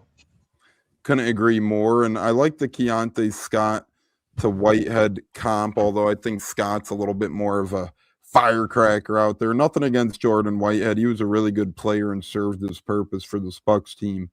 But, you hope Keontae Scott's longevity lasts a little longer. Jordan Whitehead kind of had a shame to end his Bucs tenure. He got in that accident and was really never heard from again in the NFL or by the Bucs. His pick 135 with the Colts is in, and we'll get to that here shortly on day 3 of the NFL draft. 5th year in a row doing this, and some of the notable names that we remember covering on this day in years past: Cade Otton, Co Keefe, Payne Durham. You never know who the Bucs might end up with here on day 3 of the draft. They still have 3 picks left, or I'm sorry, 4 picks left, 2 in round 5, 1 in round 6, 1 in round 7. Zach, do you think that they combine and trade up a couple of those picks to get a guy, or do you think they stay put and maintain 4 more picks? I really like what JC was saying. Maybe it's something where we can do a pick swap and include Braswell and just move up the board a little bit and not really lose a pick, but kind of free up a roster spot and just make it to where we just jump ahead of somebody. And the Colts go with the linebacker Bryce Boucher out of Oregon. So they double up there. J-Lo, what are your thoughts on Bryce Boucher out of Oregon? He's instinctive and locked in 24/7 and heavy in the hole, according to NFL Network. Oh, yeah, no, I mean, it's a good pick. I always liked him at Oregon. He didn't really have the great production like I thought he would going into his season, but he's a good one. Probably start with special teams, but then work his way up to be a rotational linebacker, and he can blitz as well. So that's a good pickup for the Colts. Do we really think, and although I agree with you, Zach, I'd love to trade Braswell, do we think he really brings that much value to others' eyes? Or, do you think that's more of a hope that, hey, he was a 2nd-round pick, maybe we can get, something a little better for him? I think he needs a different scheme. I don't think he fits what Todd Bowles wants to do with that position. He's more of a pen your ear back guy and kind of go at it. Just rushing the quarterback and not as much in the dropping back and the pass coverage aspect of it. So I think in the right situation where he can just be kind of let go, he could turn into, one of those 3rd down specialist guys and really see some success there. So I think there is value there, especially if it's just, one team moves back 5 picks with us and they get, they just get a little bit later of a round of a pick and then they get Braswell as somebody that can come in and potentially compete for a situational pass rusher. What say you on Braswell and his value, J-Lo? A 2nd-round pick from a handful of years ago now could be on his way out, or you never know. Maybe he will compete, but all signs point right now to him being the odd man out of the edge room. I mean, unfortunately, I think he needs a change of scenery. I feel like, it's just not working out here. I feel if he goes to a different team, like Zach mentioned, different scheme that might fit him better. That's probably what's best for him. So hopefully the Bucs can grant and help him, help him get there, because I don't want to wish them bad on him. You know what I mean? It just didn't work out here. So I'd rather try to help him, send him to a team that could probably utilize him best of his abilities. And I remember Coach Charlie Strong, he was on the JP Pearson show yesterday, kind of broke down, Braswell a little bit, for the most part. He made it seem like that he's definitely odd man out, probably get traded or released, one or the other for the most part. But I just think he's in the fresh start because, he was really good at Alabama when he stepped in that 1 year because he sat behind 2 other great pass rushers. But it just didn't work out here. So to me, change of scenery, just not in the division because I'm with Zach. I don't like them at all, so F them. Trade him to a different team for all I care, Dallas, wherever. I mean, I just think he needs a fresh start, and I hope the best for him. Yeah, we'll see what happens. And, he did make a few more plays to end the season last year, but still overall pretty disappointing for a round 2 pick. We'll see what the Bucs elect to do there, but it's cool. Keontae Scott, it looks like he's hanging out in the mountains right now. He already has a Bucs hat on, so pretty cool stuff. Miami Hurricanes football did happen to tweet a video out there. And I don't know if you could hear this, but we'll play it right now. Here's new Bucs cornerback Keontae Scott. Let me know if you guys could hear this. Canes Nation, what's going on, baby? Keontae Scott here, man. I just want to say I appreciate the support all throughout the years. Tampa Bay, Ruben Bain, what's the word, man? Let's get to it. Go Canes, go Bucs, let's go. So there we go. Newest Bucs defender. Pretty fired up there if you guys are able to hear that. J-Lo, I love reaction videos like that. That is one, all the uglies that social media brings. One of the beautifuls is, hey, you get instant reactions that are very cool like that within a matter of moments. And here's another young kid. His life just changed forever. He's happy to be a Buccaneer. Absolutely. I mean, he's celebrating, up in the mountains, with family, loved ones.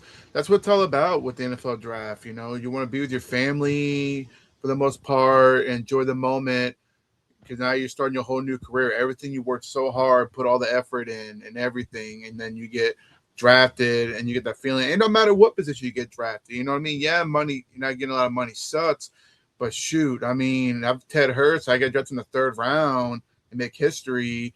I'm all for it, man. I'm all for, players being with their families, enjoying the moment, getting hyped, hype it up, create a hype video for the Bucs fans to get excited for. It's just amazing stuff, and I'm really happy that he's happy to be here in Tampa, because some players are bitter at times and they don't want to come play for a team. That's how we were back in the day. No one wanted to come play for the Bucs, but now to see that, that's awesome. It's good to see.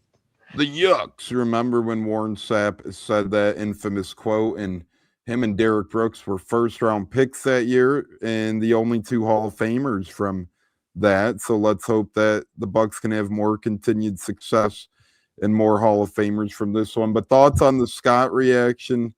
Zach, I always like it too when rookies have a teammate or two to help acclimate to the new surroundings. You have to feel like a Bain-Scott combo will only do good things for those 2 young gentlemen. Yeah, man, those videos are great. I like seeing the draft reactions for the kids that are at home and the family that's around, and just searching the background of those things for like the crazy viral moments that are happening. Like this year with Mendoza, the fact that ESPN and NFL Network put out 2 separate videos, so they had to reset everybody so that they could shoot it again. Without the hats and without the little brother getting snubbed. So those moments are always really cool to watch. So I really do enjoy those, and seeing the impact of being drafted on those young men and what that means for them and their families. I was excited to see the Ruben Bain reaction. He stormed down. They do that little mirror thing. It looks like, the Snow White movie where you look in the mirror now when you're on your way down to the aisle for the NFL draft. And I get it. Let the kids have their moment. But some of them look in there for a minute. A guy like Ruben Bain said, I'm good. I'm just going to grab my hat. He literally went zoink, grabbed his hat, darted down the damn aisle. And as I tweeted, as J-Lo said, it had Warren Sapp vibes to it. The Trotter reaction was great. His dad was in the room with him, Jeremiah. That was beautiful to see. And we didn't really talk about Hurst yet, but his reaction was good as well. J-Lo, here's a kid, and J.C. Allen alluded to it. Not that you prepare to move on from Godwin, but Godwin is entering the last year of his contract. And worst comes to worst, say if Godwin pulls a Mike Evans next year, you're still left in good standing then. You got Emeka Igbigbu, according to Gronk. You got Jalen McMillan. You got Tez Johnson. And now you got this Hurst kid. What are your thoughts on that draft pick? I mean, if you're this is where it goes to be a college football fan. If you're a Maction guy, a Fun Belt guy, you get familiar with a lot of these kids on Tuesday, Wednesday nights. And here's a guy I remember watching plenty on Tuesday and Wednesdays last year, J-Lo, making a lot of touchdown catches, and now he'll be in the 813. No, absolutely. And shout out to him starting his career at Valdosta State, my hometown. Shout out to him starting there. And then his story was, he could have went to a bigger college, but he wanted to remain he wanted to go to to Georgia State. I'm sorry, I'm butchering the community, but he wanted to stay loyal to them because they were loyal to him. So that's a lot of respect. And plus, he wanted to make history, being the only player being drafted that high from that university where he came from. So that to me is very big. The team wasn't very good. I watched some of his highlights. The record wasn't great, but he was productive. His yards after the catch, which is what we truly need. Yes, Mike's gone. We're not saying that's Mike Evans, but he's a player that can contribute, and he's very fast for his height. He ran a 4.4, so that tells you he's got some bursts of speed to run away from the corner to get open and score. So that to me shows that this kid, they see something in him, and Light's always big on those smaller school players to where they're going to play pretty quickly. But let's hope that our other receivers stay healthy so he doesn't have to go in the field too soon. Let him develop, let him learn behind the vets. And then when his number gets called, he'll go in there and help us win football games. Zach, what say you on the newest Buck wide receiver? It shocked some, but according to JC Allen, he had him as a good value pick, and the Bucs being 3 for 3 in terms of value picks. Yeah, JC and Pewter Report were both up on Hurst. I saw them early on in mocks for both of those guys. So, those two dudes put the work in. They know Tampa. They know what this administration is looking for, and they nail a lot of the picks for us each year. So great work by those guys. Before I talk about Hurst, the damn Saints went ahead and took Lance, the wide receiver out of North Dakota State. So he was probably not going to be ready to start the year, but man, their receiving core just got so much freaking better with this draft. And I hate to say it, but that sucks. The thing I hope for Hurst is that fans can separate him from Mike Evans and not expect Mike Evans, because we've talked about it on the show before. You cannot replace or replicate what Mike Evans is and was to this franchise. He's a kid that is probably going to be productive in what he's asked to do. But he's not going to come in here to replace 13 and bring what 13 does to the table. He's not going to demand coverage shifts and those types of things like Mike did. But I think he is going to be productive and provide us with that red zone target. He's 6'4", so he's got pretty decent arm length. So I think he's going to provide those red zone opportunities. And we did struggle in the red zone last year with turning short yardage into touchdowns. I don't know how many times. What did we get? 6 cracks at it against New Orleans with penalties and whatnot to try to get it in from the 1 yard line and couldn't do it. So I'm excited about this and the flexibility that it's going to hopefully offer up to make it a little bit easier to score in the red zone. And that is the newest Buccaneer pictured on your screen right there. That's actually a graphic of Ted Hurst at his College of Georgia State. Friend of the program's Ben Chukwuma actually went to Georgia State as well. And as you can see, over the course of his career at Georgia State, 2 years spanning of playing time, 15 touchdowns, 1,965 yards, 127 receptions over there. J-Lo's not gone. He was just blocked by the graphic, but I'm experimenting here with graphics and getting things going and trying things. So any feedback? I just disappeared. Yeah, you're like Danhausen. You snap your finger and you're gone. Hopefully it's the right finger though, not the wrong finger on that. But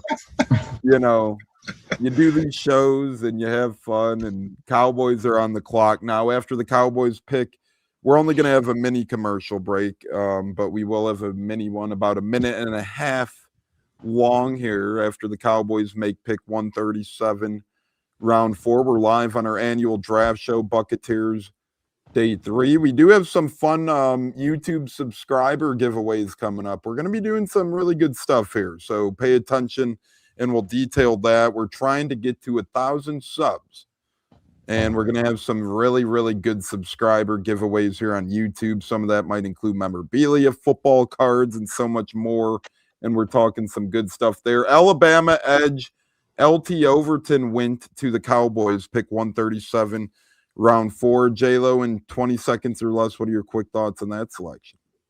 It's a good pick. I believe he transferred from Ole Miss to there, and he was supposed to be a big impact at Alabama, but I guess it wasn't that big of an impact. But he's a good player, and plus Dallas needs some edge help, so that's a good pick for them. Zach, thoughts on that? I don't know if you had your eyes on LT Overton if we were to double dip at all, but that'll do it for the Cowboys pick at 137. No, I didn't do a lot of research on Overton. I do have a friend that's a Cowboys fan, so I don't know if he was on that his radar or not. But I feel like if you're going to reach, maybe this is the rounds to do it. And edge is a position that you want to try to find value in, so it could be a good pick for them. Could be indeed a good pick for them. Dolphins are about to pick, and then two more to close out the fourth round after the Dolphins selection from Mexico. I love this, man. You don't need to go to Epcot today. You could get your around the world fix in by watching the NFL draft, J-Lo. Don't waste your gas there, buddy. No, gas has gone up. That's why I'm happy I'm here in my wonderful man cave, because there's no way I'll be driving to Disney today. Sorry. Gas got to go down a little bit, man. Yeah, so, you could enjoy a nice Kyle Lewis. There you go. They took both of the damn linebackers that we wanted. Bastards. We'll give our thoughts and our reactions on the other side here on the Buccateers. Don't go anywhere. Day 3 live draft coverage. Zach, J-Lo, Tampa Tones. You never know who else might pop in. We'll be back here in a couple of minutes on the Buccateers. We'll put it like that. Nice. What's it like? I was actually there in attendance in Cleveland for Coe's first career NFL touchdown, which was awesome. And, Awesome. It was a great game. You could hear me on camera. I was just screaming, "Say it ain't so, Coe! Say it ain't so!" Sadly, from there, the game kind of went off the rails a little. That was the last high moment of that game, but it was a great game. Overtime loss, fun time. Yeah. How was that moment for you? Seeing the first, whether it was on TV, in person, wherever you were, seeing his first NFL touchdown. How was that? Well, dude, I mean, we were at home because it was a away game. We don't travel to a lot of the away games because we can get into that later. But, to watch that and to think I wished I was there live. So to have your video was so cool. And just say, this is so cool. That was so cool for us. Catching it from Tom Brady, right? Like, he's got the ball here. First NFL touchdown means a lot, right? As a dad, that's just so cool to see. And it was fun to watch. And, it didn't have the outcome we wanted, but still the same. What a memory! What a memory to have, right? So, and honestly, cool. those.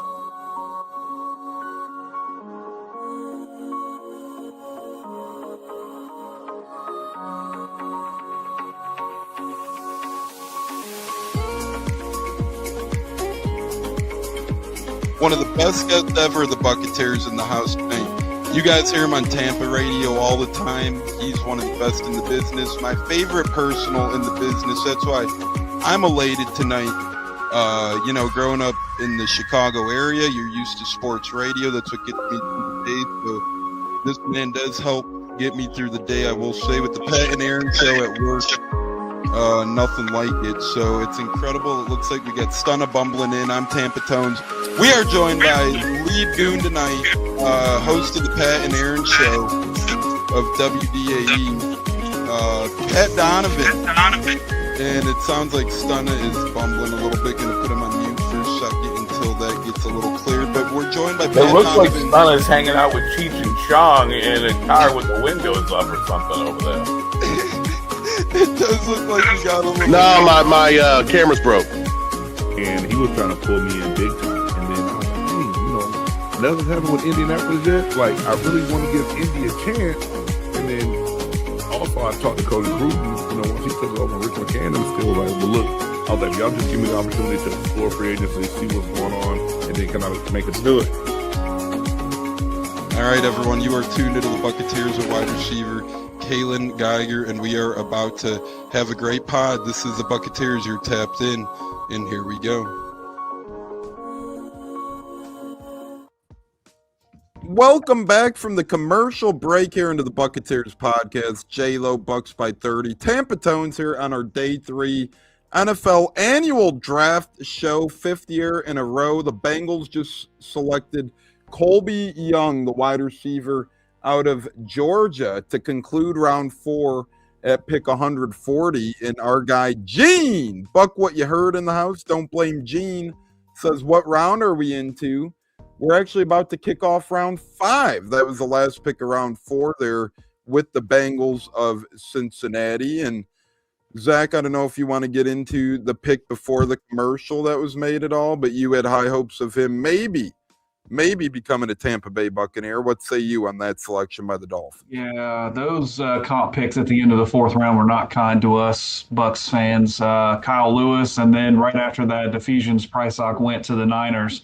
And those were both guys that we had talked about before and had on our mocks. So, you and I spoke about this a little bit before the show, Tones. I think these mocks make us fall in love with guys and have expectations that they're going to be on our team and fit a need. And then the team doesn't see it the same way that we do and goes in a different direction. And then we think that their picks suck because they're not our picks. So just have to get past that mentality and, trust what the staff's going to do because they've crushed it thus far. So I don't see why they won't continue to do just that. Couldn't agree more. And the Houston Texans are now kicking off round 5, pick 141, as it looks like a Texan super fan is up there giving his best impression. I remember last year, Zach, friend of the program, Jake Jahimick, actually announced the Buccaneers' 7th round pick, Tez Johnson, live at Green Bay, and he gave a little grief to the crowd. And kind of cool, he got to keep the NFL draft card, actually ended up getting it signed by Tez Johnson. Zach, if I were guaranteed able to do that, I would attend one of these things. But yeah, I don't know what politicking he did to make that happen, but it doesn't seem easy, whatever the hell he might have done to do that. No, I feel like I would get up there, lock up with stage fright, forget how to read, and go viral for all the wrong reasons. J-Lo, what say you on reading the pick if you were selected by the Bucs to make a selection read up there? I'll probably be like Buddy the other night that was stumbling, having a hard time reading the card, because he had a little buzz, and that probably me. I'll have to have a couple of adult beverages for me to get the courage to go up there. Now, I can't be great like Mark Ingram pissing off the fans, But, that was wild. Man, that was too much. Man, by the way, Kamari Ramsey's safety out of USC just went, but J-Lo, continue. No, man, and he had his kid running, teaching his kid to do that too, and then the fans were booing. It's like, man, get out of here. You were a Saint before you were even a Raven. Don't even go talk like that. Get out of here. I'm surprised they even let you represent the Ravens. But anyway, no, I will have fun with it. I just hope it ain't a difficult name like Vince Young when he totally crapped the bed on Harry Landry, or he messed up Harry Landry's name a few years ago. Yeah, what say you, Zach, on all that? Yeah, it would be hard to get up there and not say "fuck the Saints" with that opportunity. That would just be the perfect opportunity to stick it to them. They'll be like, "Hey, where's the Saint fans? Yeah, fuck you, you're cool, fuck you." Trying to pull the Bruce Arians at one of his fantastic little golf outings there. Yeah. So no, it would be definitely a bucket list memory type thing, and keeping the draft card and getting to meet the player and have it signed, that kind of stuff would be a really cool thing for any Bucs fan. So it's always awesome to see the guys up there. We saw the year before Jahimick, it was Matt Grisham got to go up and do it. So it's cool seeing guys that we know get that opportunity and kind of live vicariously through them for that moment. So it's always good when you see somebody get that opportunity.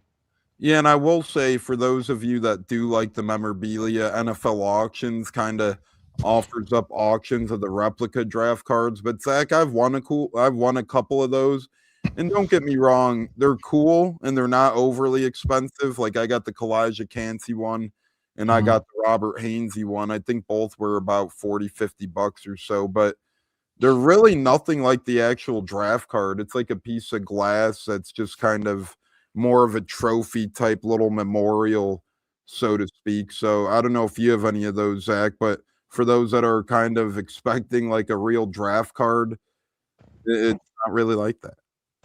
No, I've looked at them a couple times. I've never purchased one, so it's interesting to see that they're not even paper, that they're glass. That's if you got the right player, it'd be kind of cool. Yeah, like I got Cansey, so I like Hainsey too, although he's not a Buck anymore. But I think the draft card would be one of the cooler things from like a personal experience. That's actually Chris Braswell's headband from when J-Lo and I went to the game against the Jets. J-Lo, I think you got a piece of memorabilia in your background. Well, maybe not in the background, but I think you got a piece from that game as well. Yep, I got the glove right there hanging out. I think he's still a free agent, but still, I always cherish that moment. That was awesome, catching a glove. His hand's twice the size of mine, so I hate to get in a fist fight with that guy. Frying pan out there. Speaking of hate to get in a fist fight, this guy we don't want to be fighting, and he is our newest Buccaneer. And Zach, you could see NFL Network's description of Keontae Scott there. He's a little over 5'11", little over 190 pounds, 193 to be exact. Dynamic athlete, energy, explosive blitzer. Zach, do the Bucs have a type with their defensive backs kind of being Rondé Barber-esque? And by that, I mean able to blitz. A lot of teams don't value that out of D-backs, but Zach, it seems like the Bucs do. Tyke Smith, Winfield, now Keontae Scott. Yeah, and they would send Dean and Davis back in the day as well. So I definitely think it's something that they put a lot of stock in, and definitely want that ability from their secondary. But look at that, man. He got an exclamation point. I don't know that I've seen them do exclamation points on these draft cards or graphics in the past, so they must really mean it. Yeah, I'm shocked there's not a little Energizer bunny with the battery logo right there, but we'll take an exclamation point. But that is true. I haven't really seen one of those either, J-Lo. That bodes well here for the Bucs. J-Lo, what sticks out to you off of this image of Keontae Scott, courtesy of NFL Network? Explosive blitzer, you know, like Zach alluded to, you know, the blitzing. You gotta. The thing is, we haven't had no pressure on the quarterback. The fact that he can blitz and get after the quarterback, that'd be really awesome, especially, you know, on third down to go up the field. I like his energy. They need energy because obviously, like Todd Bowles said, you got to fucking care. And to me, it seems like Keontae Scott does care. He's going to bring a lot of energy in the locker room. So I'm looking forward to that. I'm looking forward to that as well. And that is Keontae Scott once again. Little brief do-over here, courtesy of NFL Network. And I will say this. I'm excited for this one. I feel like I'm excited for all the Bucs picks always, but this one I'm very excited for. I'll kind of cover it. Dynamic athlete.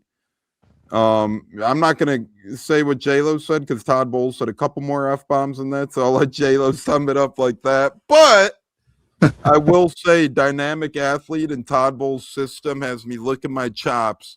We've seen what Todd Bowles could do with some of these guys before, and now we'll see what happens with Keontae Scott. But we are live here on the Buccateers Day 3 draft coverage. We had a fun pre-show Day 1. I think that's going to be our new tradition, pre-show Day 1 and live Day 3 per usual. I think that was a lot of fun, but the Cardinals are on the clock, pick 143, round 5, and the Bucs are in the graphic, ladies and gentlemen. So the Bucs are not far away from making another selection here. You got the Cardinals at 143, Carolina at 144, the Chargers at 145, Cleveland at 146, Washington 147, Cleveland again at 148, Cleveland again at 149. They have 3 picks of the next 5 upcoming. Then you got New Orleans, Miami, Cleveland again. Oh, what the hell is going on here? It's a Cleveland damn takeover here. You got Cleveland 4 times in the next 8 picks, and then Green Bay, San Fran, and Tampa. So, Zach, we're within 10 picks yet again of another Tampa Bay Buccaneer being welcomed home to the 813. Yeah, so I tweeted out that I'm really starting to hate the Dolphins now because they took Rodriguez and Lewis. And then a friend of mine kind kind of slapped me back into reality and said maybe we send one of those fifths to Miami for Brooks, and I didn't even think of that.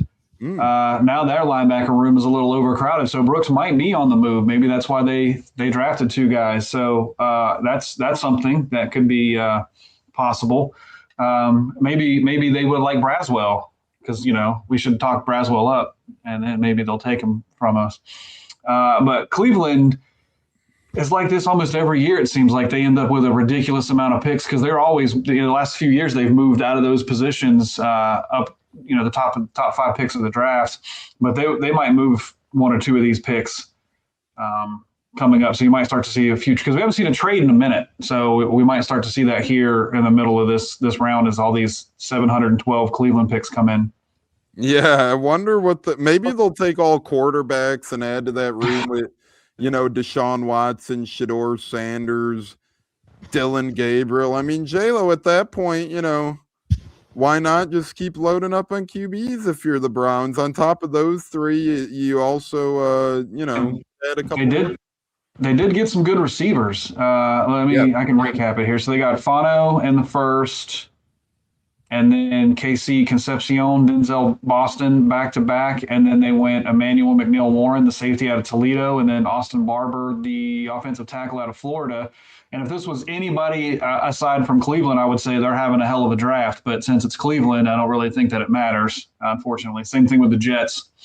A lot of young men's lives will be ruined by being drafted into those 2 organizations, unfortunately.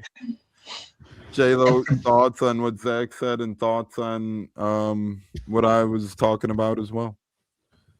Well, I will say the Browns uniforms are the ugliest in the NFL, so I would hate to put on that fucking uniform. Oh, my Lord. I'm not they done are, with that, though. Let me slow it down. No, but brought to you by Dude Wipes. Hold on a minute. That deserves a little bit.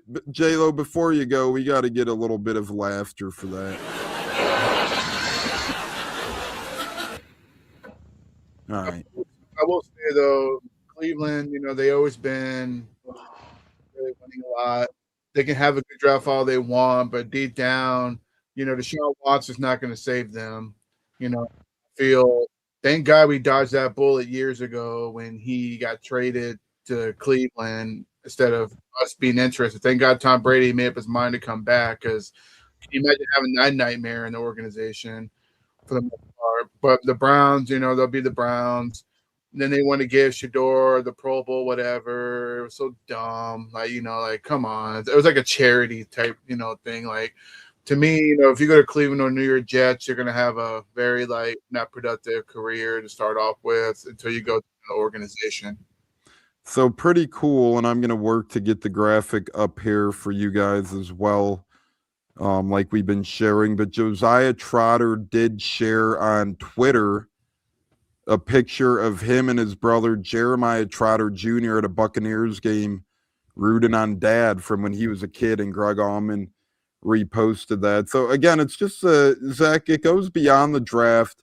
It's also cool stories, cool moments, cool things.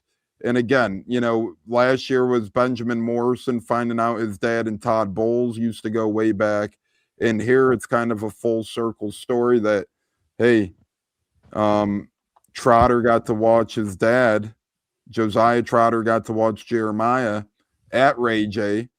And now Jeremiah will get to watch Josiah at Ray J. Yeah, those are those cool moments. That's what the NFL draft is all about, is creating those moments.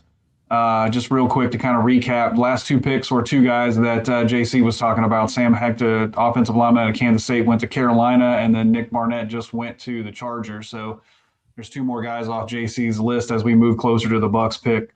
But yeah, anytime you can get those guys that have ties here or have played here before, just like when Testaverde's kid came in and played QB for the preseason, right? Wasn't that Testaverde's kid? Mm-hmm. Yeah, those things are cool, and they have the tie back to the younger days. It's too bad it didn't work out for that young man, but it would have been kind of cool to watch him throw some interceptions just like his dad did. I'm just kidding. Whoa. Yeah. But I will say, Zach, I think we had a couple legacy members in our camp last year. I think Culpepper's kid was also there, if I'm not mistaken. And I want to say Chitty's kid was there too. He might have been. He might have been. J-Lo, do you know if he? I think he might have been. Yeah, I think so. Chidi Hondu's kid got to try out. Culpepper's kid got to try out. Trying to think, there was a couple other ones too. I can't think off the top of my head right now that the Bucs would try out. For the most part, that's what the Bucs usually do to give them an opportunity. And sometimes they'll sign them, sometimes they don't. Is what it is. Not everybody can be productive, like as their fathers were in the past. I think the name intrigue alone is worth the risk, though, because J-Lo, if anybody knows what it takes to get to the NFL and be successful, it's their fathers being just that, right? No, absolutely. The fathers try to use every resource they can from what they went through growing up, making their way in the NFL. It's just unfortunate sometimes they just don't make it for the most part. But shout out to the fathers making the effort, pushing their kids, giving the best, life and opportunities to go play ball in college and work your way into the NFL. And Zach, we are live here on day 3 of the NFL draft, as we usually are here on the Buccateers.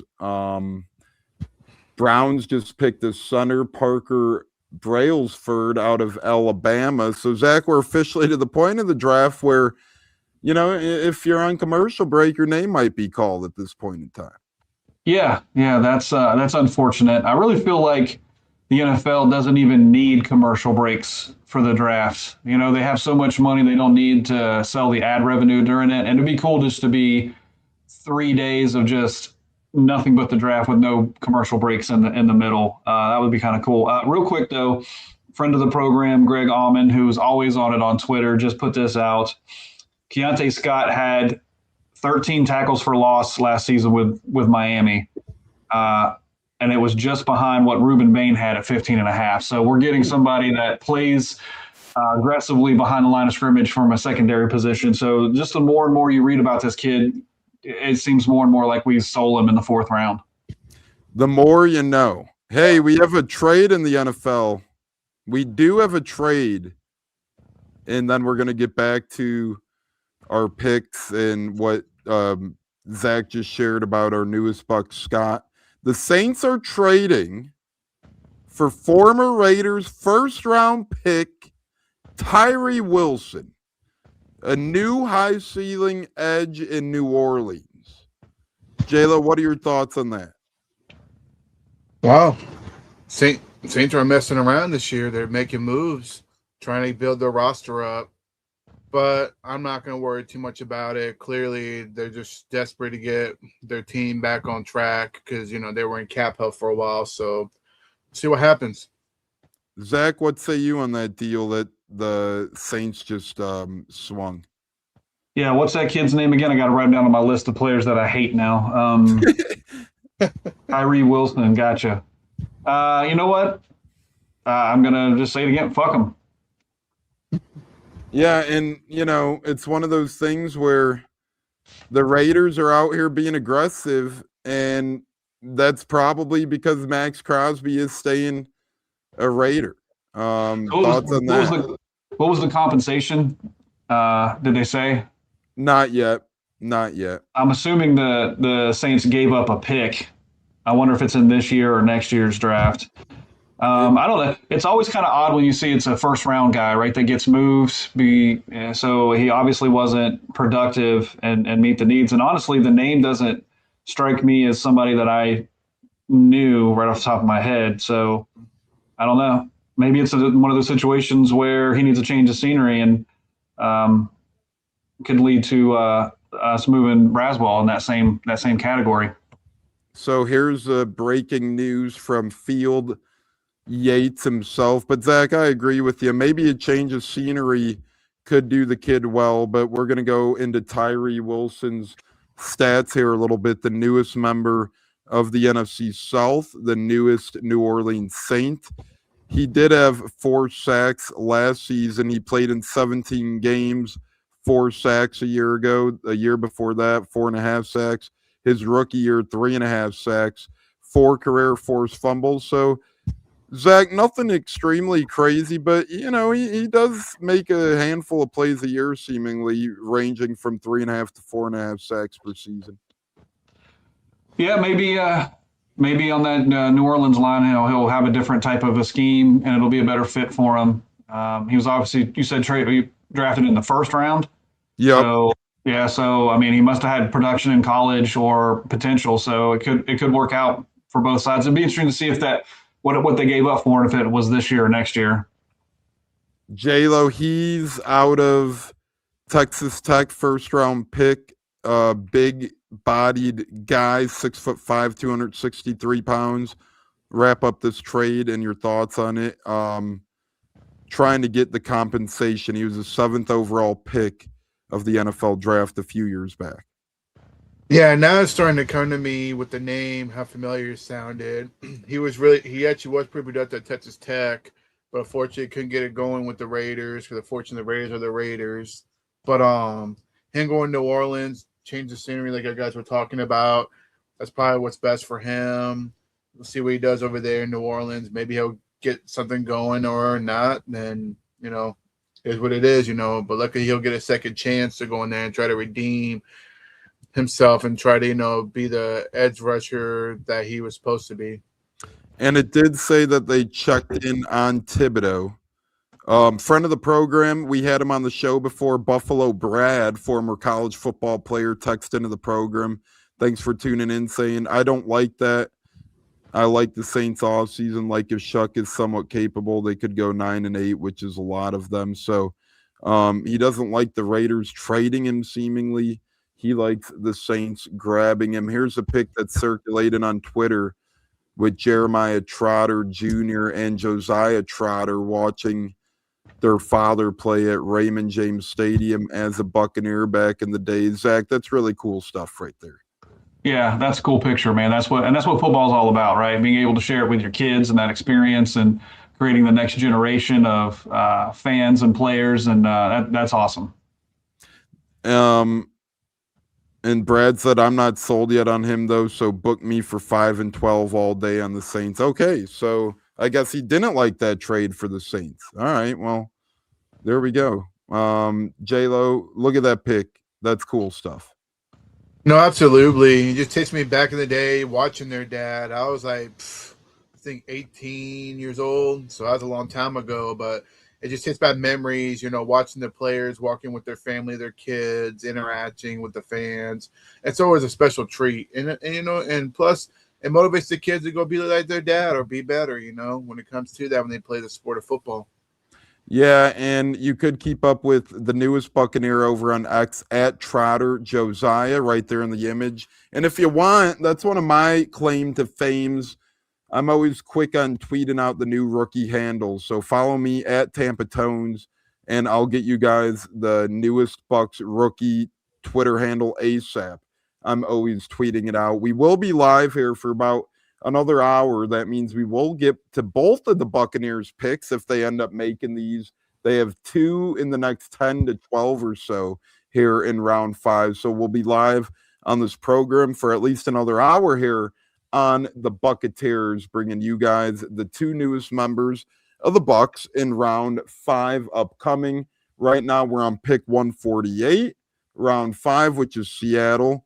I believe Seattle traded up for that. Trying to look at the past couple of picks. Saints traded the 150th overall pick for him, Zach. Okay, so they traded their 5th round pick. And then they got Tyree Wilson and pick 219. Okay. So around 7 and him back, I think. Not a bad risk for the Saints, even if you don't like him, in my opinion. It does say they checked in on Thibodeau. Yeah, well, I'm glad they didn't get Thibodeau. So yeah, thank God. Me too. There goes Bo Stevens. Bo Stevens goes. We do have a Giants fan joining us in the house. An indie circuit wrestler. He's been on the program before. Our own Myron Damone, the man, the myth, the legend, the wrestler, the Giants fan himself. Myron, how we doing, buddy? I'm doing all right, Anthony. Or Tampa Tones, excuse me. I'm doing all right, Tampa Tones. J-Lo, how you feeling? Good, brother. Good to have you on, man. And this must be. I forgot your. Oh, I'm so sorry, sir. Sir, I know of you. Starts with a G. Zach. Zach. Oh, Yeah. okay. Nice to meet you. I was thinking of the other guy, Glenn or Great or You Gene. got a Gene. Gene. Gene. I was thinking of Gene. Gene was in the chats earlier. Our guy Buck Nation is here saying, I'm still here, just having some dinner. I can't have anything but broth soup. He's over in Italy battling a stomach virus. But Myron, I know you're a busy guy. While we have you, what do you think about the Giants draft so far? I know you're a Giants guy, and kind of give the people a little wrestling update if you have one for us, brother. All right. Well, Tampa.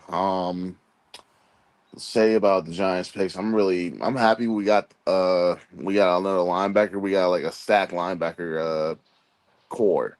That's all I know is that we got Reese, we got Thibodeau, Burns, and Carter. I'm thinking if they end up keeping Thibodeau, I think they should move Angel Reese to either put Reese to Not the Angel. not Angel Reese. I'm tripping. Arvell Reese. There you I'm go. still like trying to get myself like I No. just woke up, but New I'm still trying players to get are my hard day to started learn. here. I haven't got my copy yet. Excuse me, but yeah. So Arvell, he could play the mic. I could put him at. They see him moving him to the mic, or they could move Thibodeau to the will.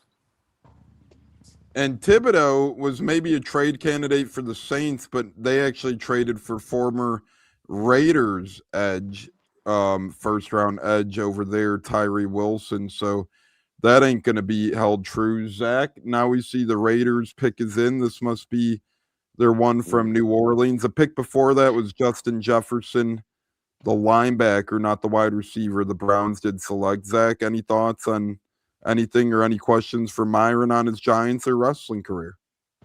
Yeah, no. So, do you see them playing Arvell more inside or outside? The reports are saying that they're going to play him inside, which seems kind of counterproductive to what he was successful at in college. So, what are your thoughts on that? Well, he has to learn to adapt. This is either sink or swim. So if they want to put him outside, he would be behind like either Burns or Thibodeau or maybe even Carter if they move Carter to a linebacker. So he's got some. I feel like the mic could help him, and it could test him, and hopefully sooner or later, if one of those guys gets traded or anything happens that they want to switch it up, he could have an opportunity to play the Will or the Sam. J-Lo, thoughts on that? Anything for the big man? No, exciting for your Giants, man. I think they've had a really good draft, man. They're definitely off to a good start. Trying to get back to the winning days, man, because it's hard and it's been hard lately for y'all guys. But I will say, I mean, that's quite a group, hell of a group right there. Even if you keep Thibodeau or not, but I do agree with you, Myron. I feel Reese, you're not drafting him to sit behind anybody. You're drafting him to play right away, especially him being picked as high as he was. So that I'd be looking forward to see how good that defense is going to be. Even though you trade away Setsy Detsy, which was hard, but I get it, it's a business.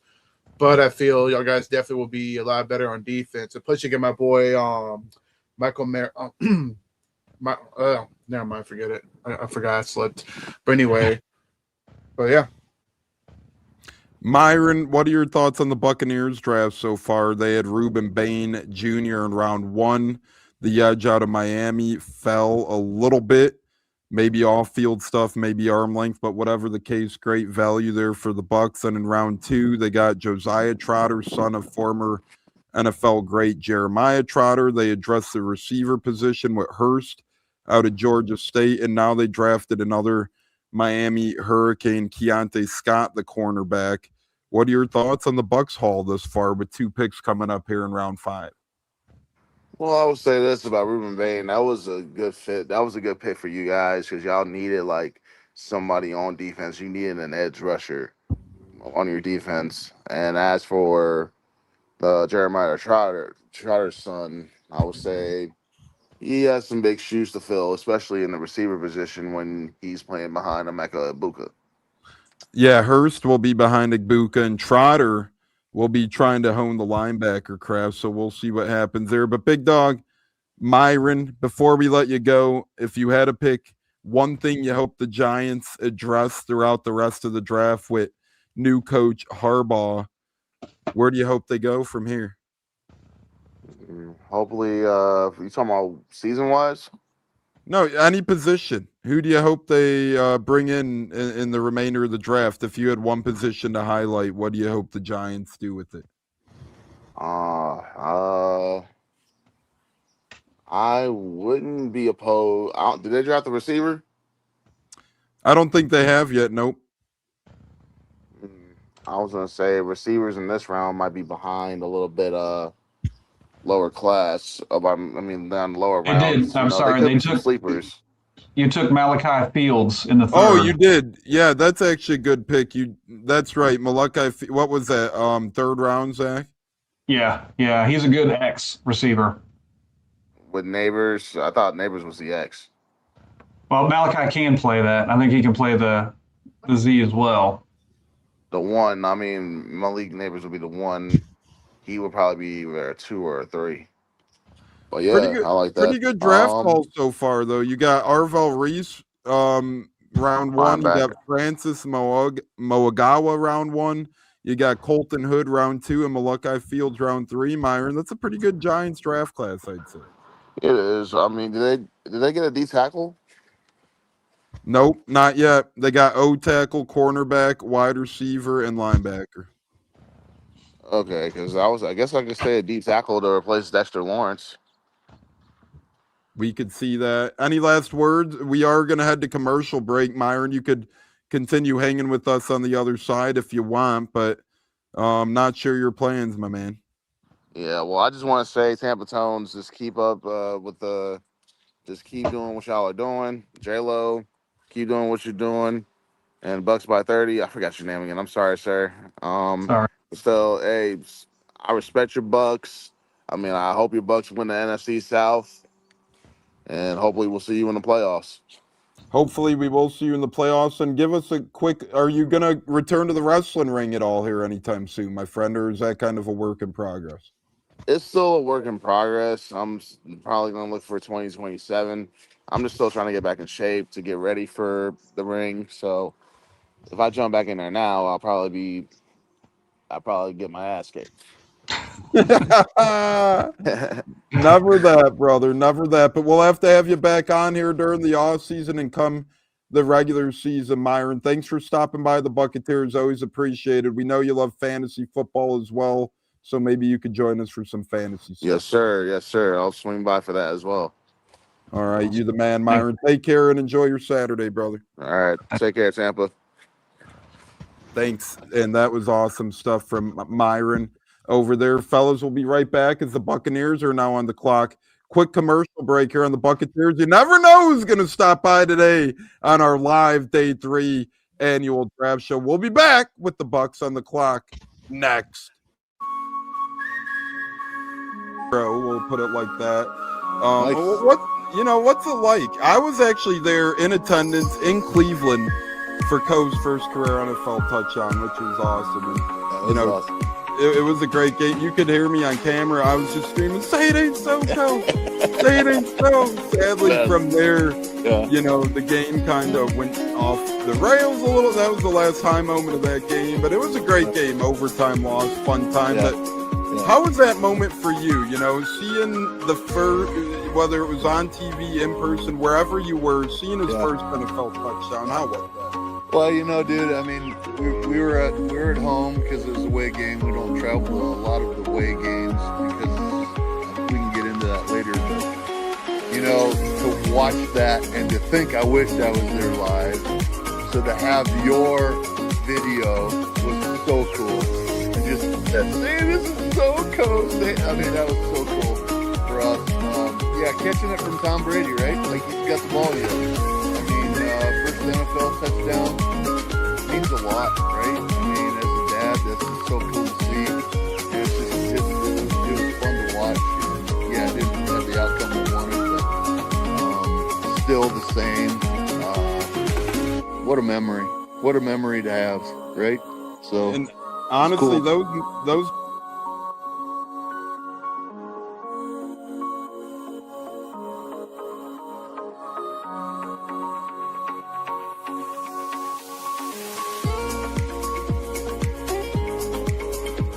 one of the best guests ever, the Buccateers in the house tonight. You guys hear him on Tampa radio all the time. He's one of the best in the business. My favorite personal in the business. That's why I'm elated tonight.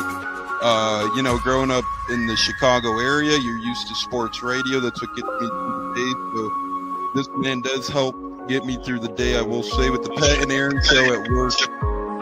Nothing like it. So it's incredible. It looks like we got Stunna bumbling in. I'm Tampa Tones. We are joined by lead goon tonight, host of the Pat and Aaron show of WDAE, Pat Donovan.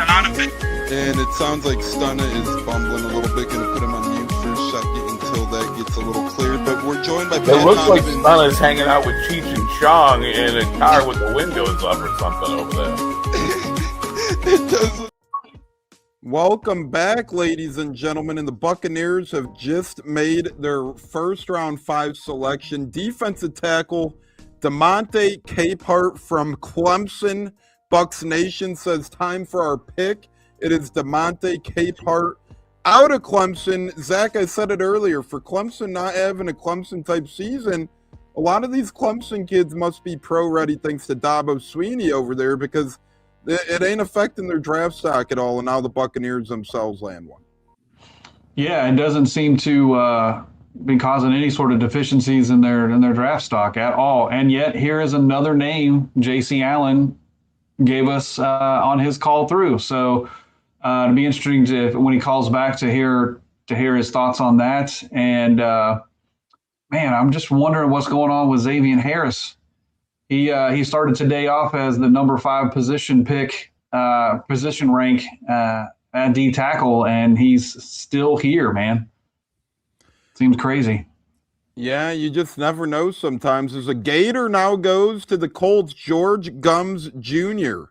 J-Lo, give us your analysis on the Bucs pick of Capehart and the Colts edge of Gums Jr. being a Florida guy. Well, with Capehart, from what I'm reading on the stats, it looks like he's a big run stuffer. So once again, we're really working on in the trenches to shut down the running game. So I think that's a good pick. And usually Clemson's really good at developing defensive players for getting ready for the NFL, like you mentioned earlier. And then as far as George Gums Jr. at Florida, he was probably our best pass rusher last season, but he got hurt toward the end of the season, so that's what kind of derailed him. So I'm happy to see him going the fit to the Colts. So he, by far, would be a good pass rusher for the Colts. He just got to stay healthy. That's his problem. His durability is the problem. You said he's a run stuffer. What excites you about that? You think he has a chance? I mean, this roster is loaded. He is a round 5 pick, though, but this doesn't bode well for a guy like Nacho, maybe, or another one of these guys vying to make the roster, J-Lo. No, definitely. It's definitely going to build a lot of competition with Nacho. I feel Nacho's the vet, but at the same time, though, you got to have competition.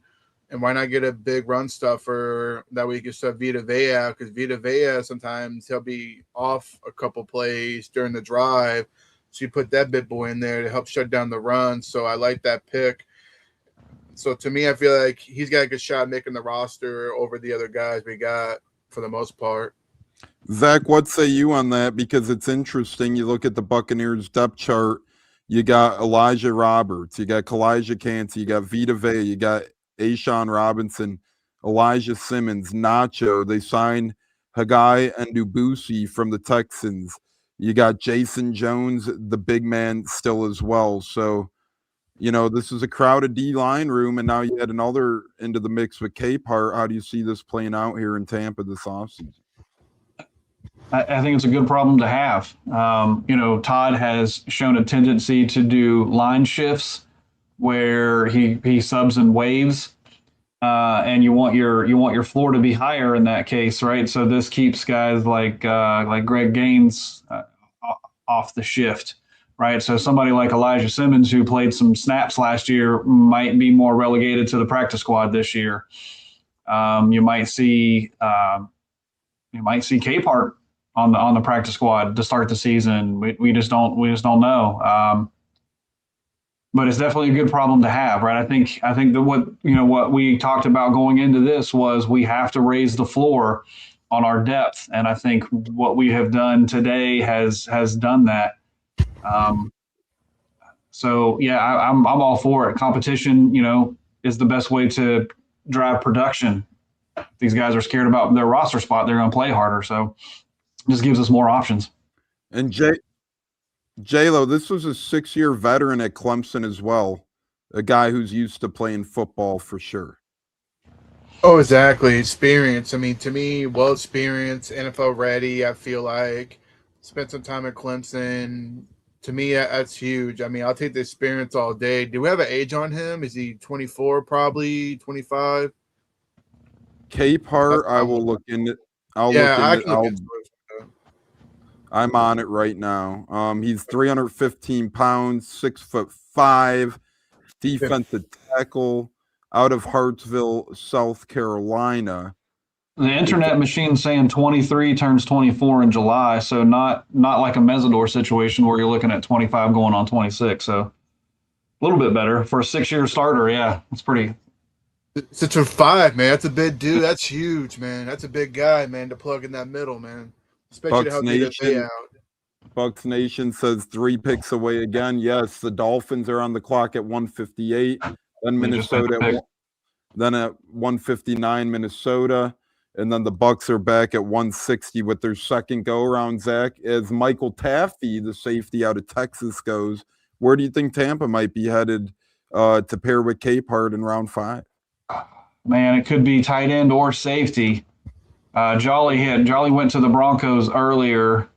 So you're looking at the kid from Texas. Royer's still on the board. Trigg's still on the board. And then if you look at the safeties, you got Kilgore, VJ Payne, Spears Jennings, Lorenzo Styles Jr. So there's still some talent there. There is still some talent there. And Bucs Nation said what we alluded to earlier, J-Lo. You can't forget about the UDFA period just because round 7 is done here in a couple of hours. Going to be a busy Saturday and Sunday for the Buccaneers with UDFAs. No, absolutely. And we're really good at finding some diamond in the rough, hidden gems in the undrafted world.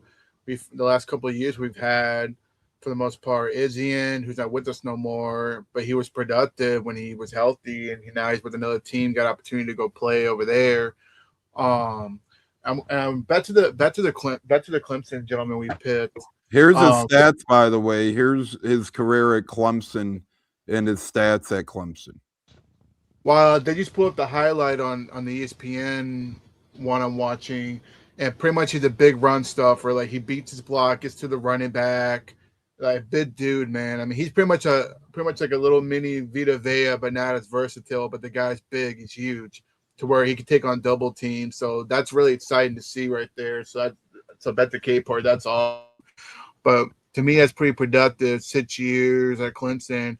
But you got to look at the tackles for loss. That's what he was really big on. So he got 5 1 year and all that for the most part. I mean, he's not going to be a sack guy, but definitely stuff in the run, which we've been adding onto the roster.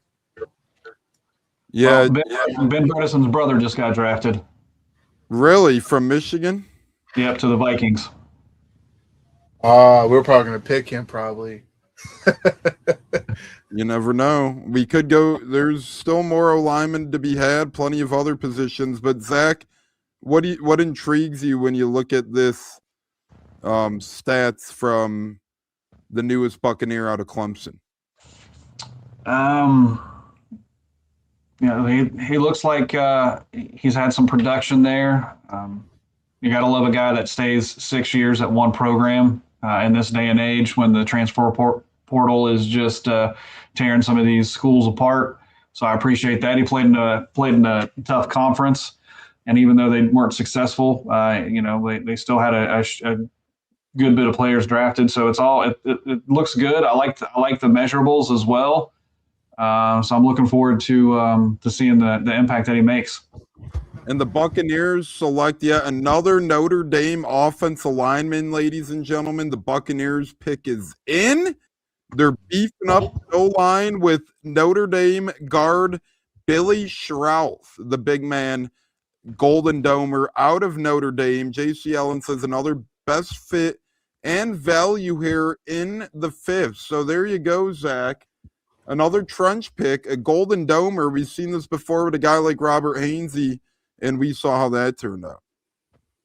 Yeah, looks solid. Looks like another steal almost. He's was 8th in his position rank, and to get something like that in the 5th round is value. What say you, J-Lo? No, absolutely.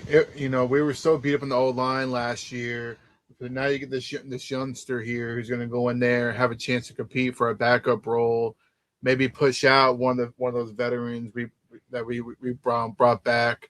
Never know. But to me, I like that pick. It's a very good pick. I'm glad we're going to trenches on this one. And we still got 2 more picks, so it'll be interesting to see where we go from there. But for the most part, I'm very happy with the last couple of picks the Bucs have done. Yeah, once again, the Buccaneers' newest picks we'll get into on the other side. Quick commercial break here on the Buccateers. Don't go anywhere. Zach, J-Lo, Tampa Tones. We'll be back to bring you guys your latest and greatest on not 1, but 2 Tampa Bay Buccaneers players. We'll be back in a flash here on the Buccateers. Don't go anywhere. Stay with us. Bro, we'll put it like that. Nice. What's it like? I was actually there in attendance in Cleveland for Coe's first career NFL touchdown, which was awesome. And, Awesome.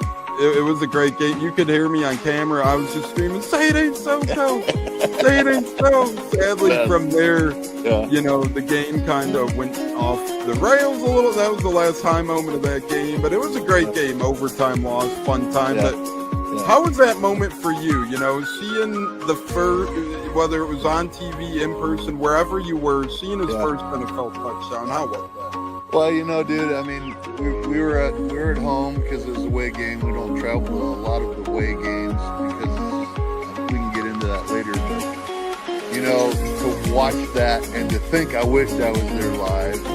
So to have your video was so cool, and just saying this is so cool. I mean, that was so cool for us. Catching it from Tom Brady, right? Like he's got the ball yet. I mean, first NFL touchdown means a lot, right? I mean, as a dad, that's just so cool to see. And it was fun to watch. And, it didn't have the outcome we wanted, but still the same. What a memory! What a memory to have, right? So, and honestly, cool. those.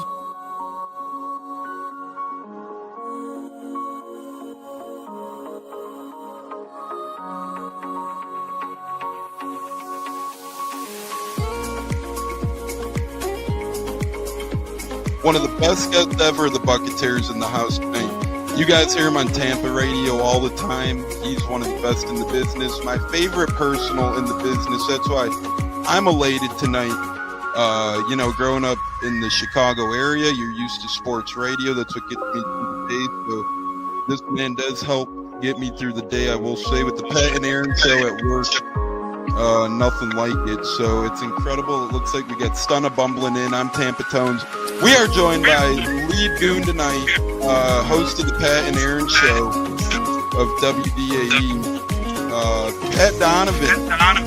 And it sounds like Stunna is bumbling a little bit. Going to put him on mute for a second until that gets a little clear. But we're joined by Pat It looks like Donovan. Stunna's hanging out with Cheech and Chong in a car with the windows up or something over there. It does look like you got a little. No, my camera's broke. And he was trying to pull me in big time. And then I was like, dang, nothing's happened with Indianapolis yet. Like, I really want to give Indy a chance. And then also I talked to Cody Bruton, once he took over Rich McCann and still like, well, look, I was like, y'all just give me the opportunity to explore free agency, see what's going on, and then kind of make us do it. All right, everyone, you are tuned into the Buccateers of wide receiver Kalen Geiger, and we are about to have a great pod. This is the Buccateers. You're tapped in, and here we go. Welcome back, ladies and gentlemen, into the Buccateers podcast. Welcoming in Not one, but two new Buccaneers players from round 5, and Brad loves it. 4 potential starters in the first 4 picks. This is Buffalo Brad, friend of the programs. We get him on when we talk Bills, Bucs football, former college football player as well. All you can really ask for. You have to give the Bucs an A- draft the guard out of Notre Dame. Should and could start in 2027. J-Lo, what are your thoughts from Buffalo Brad's comments right there on this Bucs draft class so far? Nah, I couldn't agree more. I mean, for a guy who's not really a Bucs fan, he's a Buffalo fan, for him to give us that kind of grade on his part and the prediction for the guard at Notre Dame, that's pretty awesome. For the most part, I'll take it. I mean, I'll take any of those guys at this point. I mean, they all seem like legit, like studs, maybe not star, but maybe role players as well. But the thing is, Light is going in on the depth piece. Just what I like doing. What he's doing. They're going to depth with the D line in the trenches. You got a guard. You got another receiver who can play the edge position. I mean, Light and the staff, bravo. This is probably the best draft class in a long time. I know I say that every year, but this could be a legit, these could all be key players to our upcoming season. Zach, what say you on Buffalo Brad's draft thoughts right there for the Bucs? Yeah, I definitely agree. And when you look at how we were so banged up on the offensive line last year, we could get another starter out of this with the last pick that we just had. Plus, it also gives you some flexibility for 27 when you think, Cody's in a contract year. And Bredesen, I think his guaranteed money runs out this year, so they could make some moves along that offensive line, and this kind of helps with those decision-making processes for next season. Yeah, J-Lo, Bucs have a couple of picks left. Do you think they make those 2 selections? Do you think they piggyback them together and try and trade up? Where are your thoughts on where the Bucs go? I think they stick and keep both of them. Go out there, go get a tight end, go get a safety. I think those probably key positions. Or maybe if your boy, one of the running backs from Penn State keeps falling, maybe take him. Running backs are not getting drafted at all, I feel like, so far. No, and that's the crazy part. Well, Emmett Johnson just got drafted to the Chiefs for Nebraska. But the fact that both the Penn State running backs are still available, I wouldn't mind picking one of them in the next round if they keep falling. But to me, I feel Light's going to stick with his picks. He's going to pick the next 2 players, add more depth, maybe add a punter in there to kind of help the punter that we're paying $3 million to. So it'll be really interesting to see who we draft the next 2. But I'd say you keep building, adding more depth, more competition. Hell, go get another tackle. I mean, like Zach mentioned, our O-line was so depleted, last year to where we couldn't be productive. And if you have more depth in there in that O-line, I think we got a better chance at winning the division. Because a bird told me earlier before we started the show, told me the Bucs are rebuilding, and I had to correct them. I'm like, why say rebuilding? Did you not watch last year all the injuries we went through? Do you not see what division we're in? I told him, if you're going to talk about rebuilding, don't come talk to me then, because clearly you're not really watching what we're doing. That, to me, kind of bothered me a little bit. But now I sent my message earlier, and I said, look at what we're doing. We're adding depth pieces, like I told you, to help, our team, be more prepared for the season, because we were depleted on O-line. That's why we couldn't do anything. And that's where people fail to realize, our season was a disaster, but these injuries were so depleting, man. And now you're going all in on defense in this draft, which I really am happy about. I think most Bucs fans are happy about it right now. If you truly ask, that we're going to have better on defense with Bain starting it off, because he's going to be the starter. He's going to go in there and help get pressure, and that's what we need. That's what we need exactly. Zach, what are your thoughts on the Bucs 6th and 7th rounders? Do they make both of those picks, or do they try and package those up, or what say you? Do they trade back? Based on the way this is going, I feel like they're going to just stick and pick it. I mean, there's been a couple opportunities to move around. They seem like they're pretty pleased with the way the draft has fallen out for them. They're quick with the picks, so it's not like they have some tough decisions to make in the room. So I feel like they have done a good job with kind of plotting out their course. The only time we saw the move back was in the third round. So I don't feel like we're going to see any further movement. But as soon as I say that, watch them make some sort of a move, because that's just how it goes. But to kind of piggyback off of what J-Lo said, I mean, coming into this draft, we had holes at almost every single layer of our defensive line, linebacker, secondary. And aside from safety, they've addressed that with the edge and the linebacker and the D tackle and the corner. So it just puts us in a better position to where hopefully we don't find ourselves in a situation where we're starting guys that didn't have an intent to start or play significant snaps outside of special teams on defense. So I think we've gotten better. We've said it all this whole time that we want to raise the floor, and I think that's what we've done. We've had some pieces that we've moved on from last year, and we don't have to maybe rely on trying to bring them back, because none of those guys have been signed anywhere yet that we've moved on from especially from the defensive line. So it's good to see what we've done, and I'm looking forward to what kind of value we can find. Maybe tight end, maybe safety, but who knows? Maybe they have their eyes on another linebacker or edge piece. Billy Schrauth information presented here, courtesy of ESPN. 6'4", 305 pounds, was a junior out of Campbell Sport, Wisconsin. Now, J-Lo, if you're going to be an athlete, Campbell Sport, the name Sport in your hometown is probably a good telltale sign of that, brother. Good foreshadowing there on Billy Schrauth. No, absolutely. That's very interesting. For a second, I thought that was Joey on the picture right there. They're kind of similar. But anyway, no, but I like that. I mean, I feel like this kid's got a potential. One of our guys goes down, God forbid, he'll be ready to step in there and start. I'm pretty confident.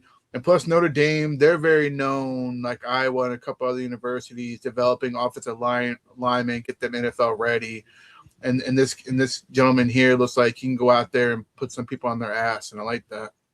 That's what the Bucs are looking for. And, one thing was evident with round 5 between Schrauth and Capehart, and we'll share Capehart's stats here again. Trench depth. That was a key emphasis on round 5, and trench depth is always key. How many times last year, couple past years, between O-line, between D-line, struggling to stay healthy, struggling to find bodies who could step in. And now you got a couple of guys who could be those potential bodies. You got Schrauth on the O-line. You got Capehart on the D-line. And the thing here with Capehart is 57 games, 13 and a half tackles for loss. That is a nice little number right there from the big man. He does get into the backfield. He does disrupt things. And, he's a longtime veteran out of Clemson. And Zach, if you're going to be coming out of anywhere in college, never a bad thing to be coached by Dabo Swinney for not 1, not 2, not 3, not 4, not 5, but 6 seasons.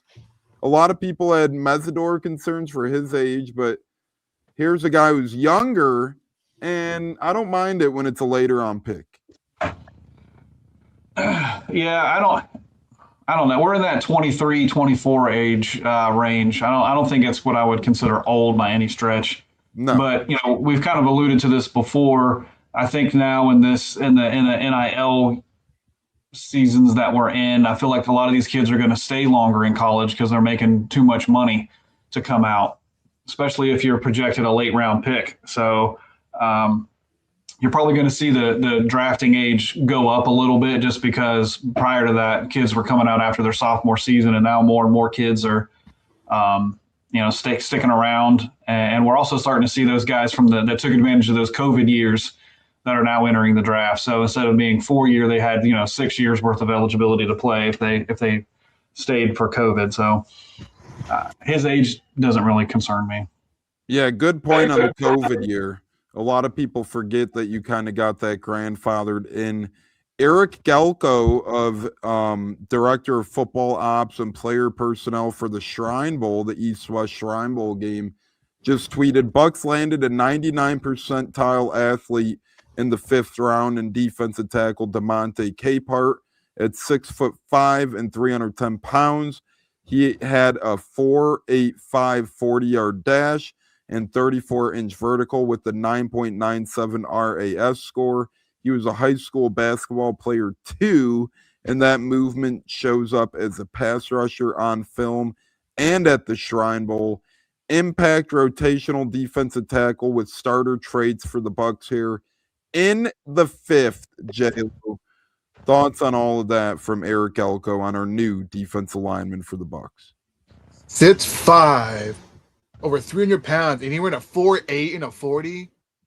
That's pretty dang quick for a big boy. That's pretty fast. I mean, I'm not trying to compare, the 40 time, but for a big guy like that to run a 4.8, that's pretty impressive. That means that if he gets by that center guard, getting up to that quarterback, he might be able to catch him. So that's pretty awesome to hear, definitely. And plus, we got to prepare for the future as well, because Vita Vea is not going to play forever. We don't know how much longer his time will be. I'm hoping and praying. It looks like he's got some years left in him, but it looks to me that they're preparing, for the worst next year in the future. But in the meantime, let's just enjoy the ride for now. But those stats, the way that guy's describing him, that seemed like that was a steal of a pick.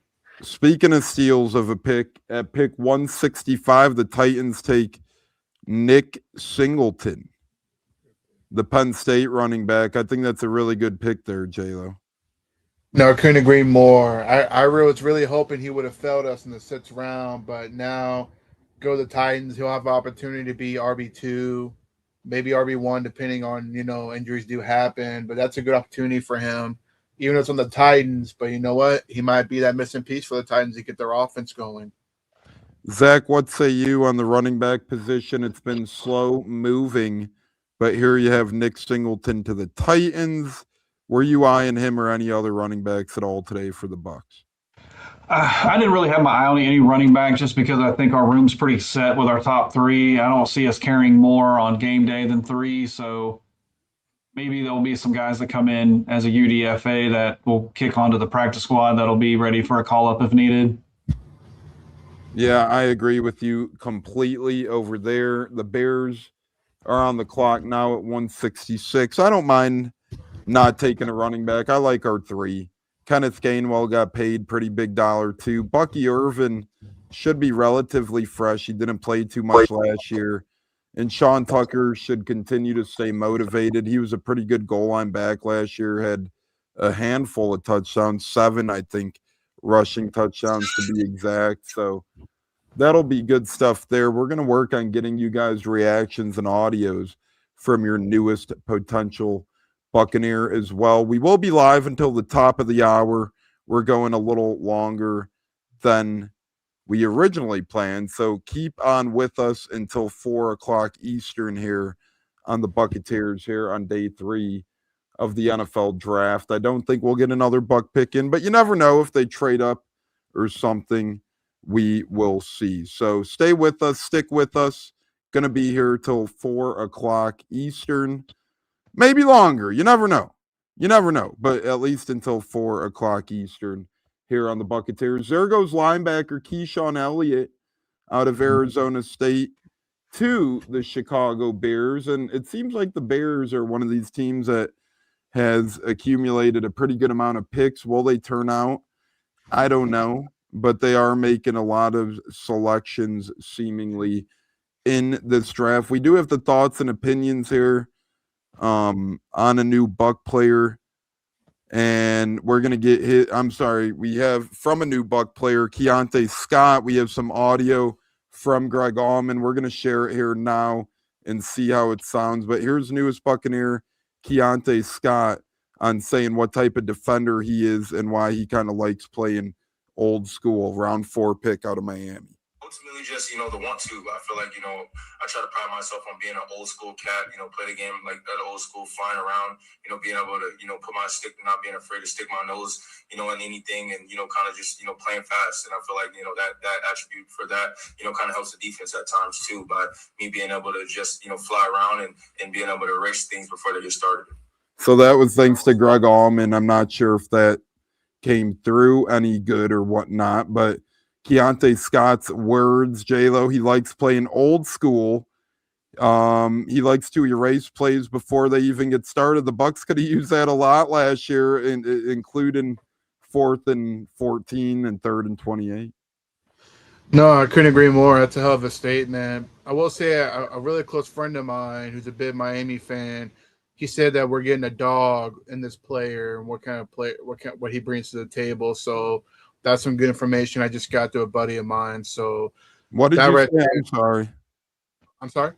What did you say? I apologize. That's okay. No, a buddy of mine I know him for a long time. He's a big Miami fan. He just reached out to me and told me that we're getting a dog in this man. This man will go out there, make plays, change the game. That's pretty much what he told me. So I was like, wow.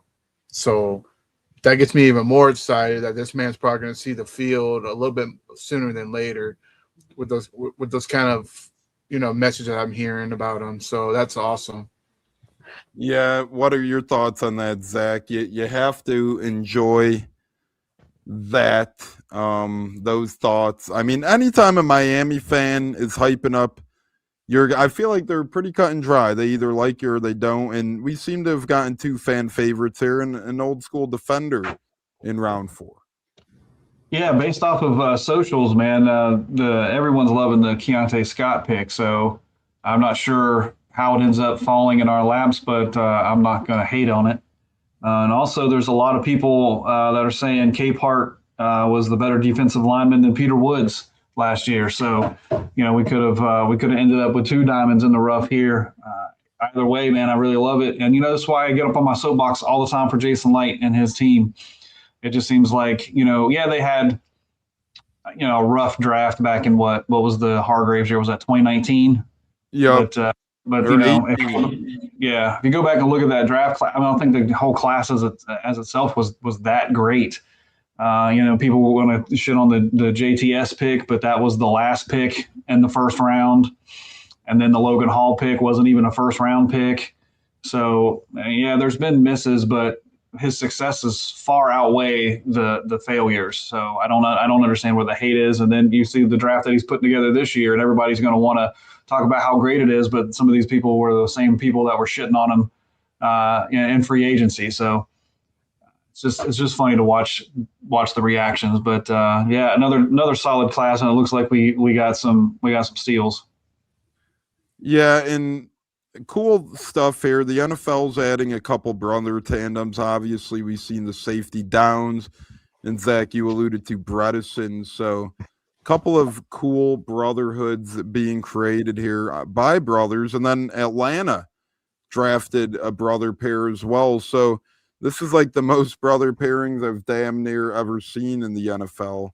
Unless, sometimes that's one of those things you don't really look out for until you do. But J-Lo, the Bills just picked safety Jalen Kilgore out of South Carolina. That was pick 167, round 5. We're paying attention to see if we see the Bucs make any moves up here. We'll keep everybody posted. Right now, as it stands, they have rounds 6 and 7. But at this point, J-Lo, UDFA wise, you're a Gator guy. Do you think anyone you'd have your eye on out of Florida goes undrafted as a potential UDFA target for the Buccaneers? I mean, we've seen Big Des Watson last year become that guy.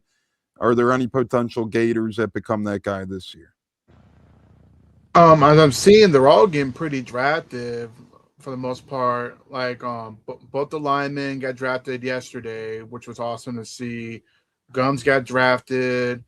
There's another player that's like slipping my head right now. I can't figure out right now because there's another player too, but I think he'll get drafted as well.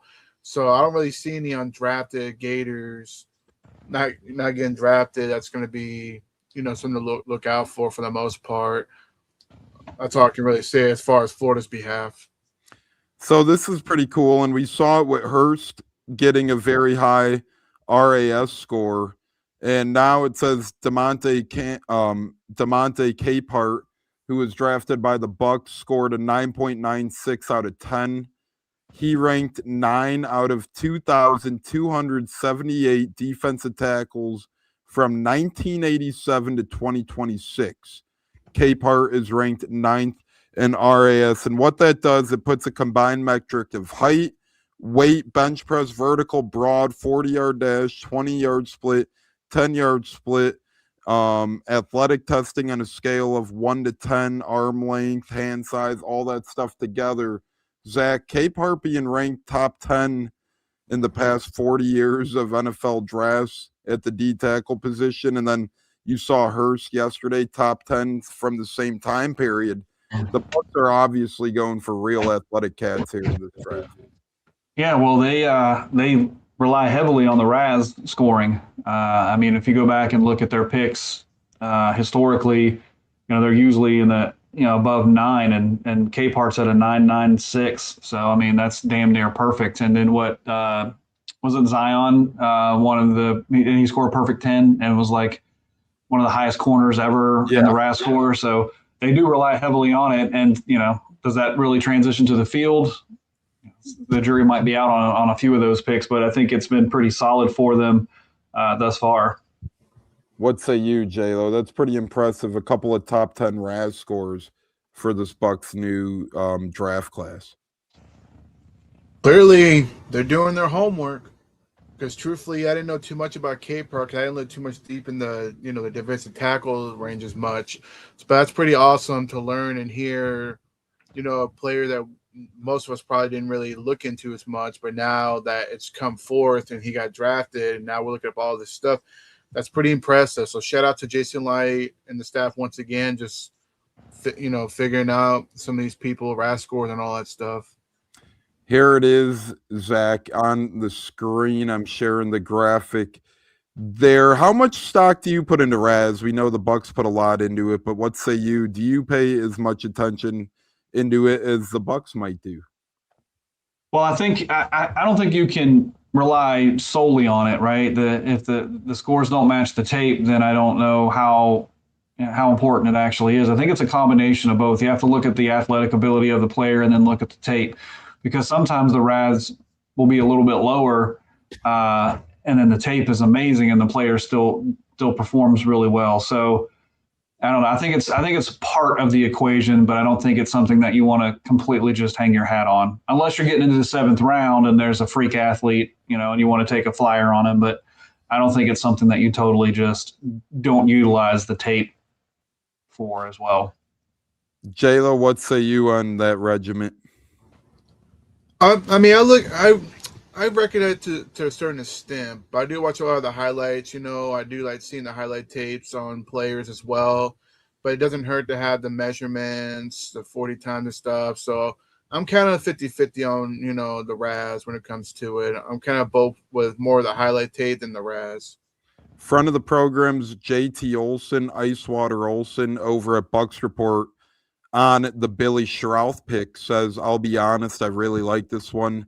Dude can get legit push. Zach, do you think we might see a guy like Schrouth appear on running plays at the goal line? We saw the Bucs struggle last year running the ball on short yard situations and goal line type plays. Is this maybe one of those package type players where, he might not start year one, but he could certainly work his way in? As Pops text, great Bucs draft so far, addressing a lot of needs. Yeah, I mean, it could be. It could be. We did struggle down there in the goal line that we already talked about, so it could be. Just real quick, because Cleveland's on the clock and ESPN is saying the best fit for Cleveland is Garrett Nussmeier, which I think is hilarious because they already have a ridiculous quarterback room with Watson and Shador and Gilbert, and now you want to say throw in Nussmeier. So it's just so funny for that organization, man. That how many quarterbacks can Cleveland ruin? So let's just keep throwing them out there. Thankfully, they didn't take him, but it's crazy that ESPN would even suggest it. Yeah, it's like Pokemon at that point, J-Lo. Catch them all. I mean, why not? Like, you get 50-something men on the roster, and you have 10 quarterbacks. Sure, let's do it, J-Lo. Why not? You never have enough quarterbacks, I guess, just get one to the other. We'll just take them all. Kind of like fantasy football, strategy. Take like 2 or 3 good quarterbacks so the other opponent, so the way the other people don't get them. Type of range I look at. The tight ends are flying off the board, by the way. It's been back-to-back tight ends. Yeah, Royer just went. That was one thing JC mentioned that could be a target. I still think Trigg could be somebody we were interested in. Dude, and last year when I watched him in college, I thought he would be like, and obviously it was just raw, but when I was watching Baylor games, I thought he was going to be tight end 1 in this year's draft. I really did. Just by watching his go up and get it ability and his ability to take over football games. Are you kidding me? He took over football games. And I know Sadiq and a couple other tight ends were the ones to get the limelight, but Zach, I really thought at points in time when I'm watching the Baylor game last year, now may or may not have a little cheddar on their games, but granted, I thought this kid was really good out there, and I truly did have him, if not tight end 1, a top 2 tight end on my tight end big board. I don't get why he's fallen as far as he is. Yeah, I'm not sure either what some of these teams are looking at, but it could be another one of those situations where it works out to our benefit. It looks like he's ranked about the 20th best player remaining, so we'll see. And in the interim, Xavier Harris just keeps falling.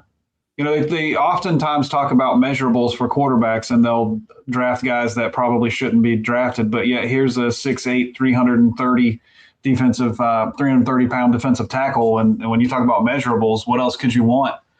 And he's. I don't know if maybe there's a personality issue. I'm not sure. I haven't heard anything like that, but still shocking that he's not been taken. Jayla, what are your thoughts on Trigg? I don't know if you're that familiar with him, but are you as shocked as we are that he's still out there? And, have you heard anything on the potential of him being a Buccaneer? That wouldn't bode well for Payne Durham or Devin Culp, that's for sure, but he'd be welcomed aboard. Oh, man, of course. I would take him. I feel like I think he's a little bit better than Culp if you ask me. Same thing with Payne Durham because they haven't showed up last year. But to me, Trigg would be an intriguing one, but I got a feeling he's probably going to end up being gone before a 6th-round pick. But him falling is kind of a question mark because didn't 2 Ohio State tight ends get taken in the draft this year? I think there was 2 tight ends. There was a team that had – So that to me showed, okay, so what's wrong with Trids? Well, because of Baylor's squad, it was bad, or I don't know. It could be a character issue we all don't know about that they know because they do more, bigger researches than we do, more deeper in there, see if there's something wrong character-wise. So it'll be interesting, but I think he gets picked before our pick, though. I think someone's going to pick him up for sure, especially with these tight ends are flying off the board now. Yeah, we'll see if it's a tight end run. We always see runs happening. We are nearing round 6. We have about 5, 6, 7 picks left in round 5.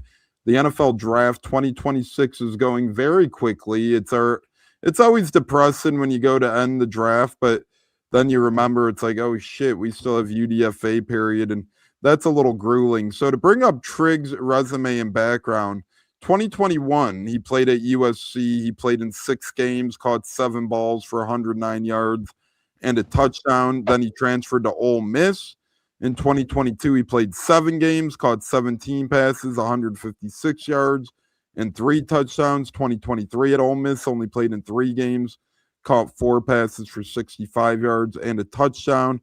And then at Baylor's, where he really broke out, he played 22 games at Baylor in his career, 80 catches for over 1,000 yards and 9 touchdowns. So Zach, his production's similar to a Kenyon Sadiq, but 50 catches last year, that's very impressive. And it seems like the Bucs are kind of, getting nasty attitude and good guys on their team this year, and maybe Trigg could fit that mentality here. I don't know if he lasts, and tight end ain't really a need, but if you could get a weapon like that, why not? Yeah, and it just goes to show you what marketing does for these guys, right? Like Sadiq runs that crazy 40 at the combine, and now you don't even really hear him talking about any other tight ends. It was Sadiq this and Sadiq that. So, so especially when you look at similar production. He also grew up in Tampa. I'm just learning Trigg did. So there you go, J-Lo, potential hometown kid. Bucs Nation says, thank you guys for letting me stick here for the draft. I'm going to get some rest. I'll see you guys when I feel better. and get back home. Much love and go Bucs. Thank you for tuning in from Italy. And that's what we do here on the Buccateers. We have all our bases covered. But J-Lo, quick thoughts on Trigg, a Tampa kid, maybe coming back to the Bay. Is the Saints selected safety Lorenzo Styles Jr., another Ohio State kid, coming into the NFL here at pick 172 in round 5. Yeah, I mean, it would make sense why the Bucs would take him, bring him home, where he's from, local, family would be thrilled. So that's an interesting take right there, that he's from Tampa. So it makes a lot of sense why the Bucs could make a move. But if they're going to do it, they might have to trade up. Not now, but as it gets closer, because, like I said, he's tired of flying off the board. So hopefully that's the case. That'd be a pretty cool pick. Hey, come home. We all know what he's capable of as a player. So that'd be pretty interesting. It would definitely push Culp out the door, I feel like, and Payne Durham will have to step it up for the most part. So one of them would be gone. One of them, Culp or Durham, would be gone. Exactly, because I feel like we're building like a run first type of offense again, to be able to block, open up holes, 2 tight end set. That's pretty much what Zach Robinson's offense is run by, 2 personnel. So that'd be interesting to see if Trish does get picked here. But we'll just keep on waiting as we get closer. And Buck Nation says no, he went to the Saints. He wanted Styles Jr., that's Sonny Styles' brother, actually, who just drafted. So another pair of brothers, this time Lorenzo Styles Jr. going to the Saints. And Zach, any thoughts on that? I just added him to the list, man. Just another victim of unbridled hate and resentment. So, no, I mean, that was a guy that I think we had kind of mocked to our Bucs in the later rounds. So, could be a good pick. I hate seeing the Saints get better, but what are you gonna do? Yeah, what are you going to do? And the NFC South continues to try and build up. We are live here until the top of the hour on the Buccateers podcast, covering day 3 of the NFL draft. The Ravens pick is in. You never know what special guest might show up. We might even have more to finish the program strong, but we've had JC, we've had Myron Damone, the wrestler, so far. It's been fun here. Another commercial break here on the Buccateers. Don't go anywhere. Sit on your phones and stay with us right here on the Buccateers podcast. J-Lo, Bucs by 30, Tampa Tones, and special guests throughout the show. We'll be back in a couple minutes on the program. We'll put it like that. Nice. What's it like? I was actually there in attendance in Cleveland for Coe's first career NFL touchdown, which was awesome. And, Awesome. It was a great game. You could hear me on camera. I was just screaming, "Say it ain't so, Coe! Say it ain't so!" Sadly, from there, the game kind of went off the rails a little. That was the last high moment of that game, but it was a great game. Overtime loss, fun time. Yeah. But how was that moment for you? Seeing the first, whether it was on TV, in person, wherever you were, seeing his first NFL touchdown. How was that? Well, dude, I mean, we were at home because it was a away game. We don't travel to a lot of the away games because we can get into that later. But, to watch that and to think I wished I was there live. So to have your video was so cool. And just that, this is so cool. I mean, that was so cool for us. Catching it from Tom Brady, right? Like he's got the ball yet. I mean, first NFL touchdown means a lot, right? I mean, as a dad, this is so cool to see. It was fun to watch. Yeah, it didn't have the outcome we wanted, but still the same. What a memory! What a memory to have, right? So, and honestly, cool. those.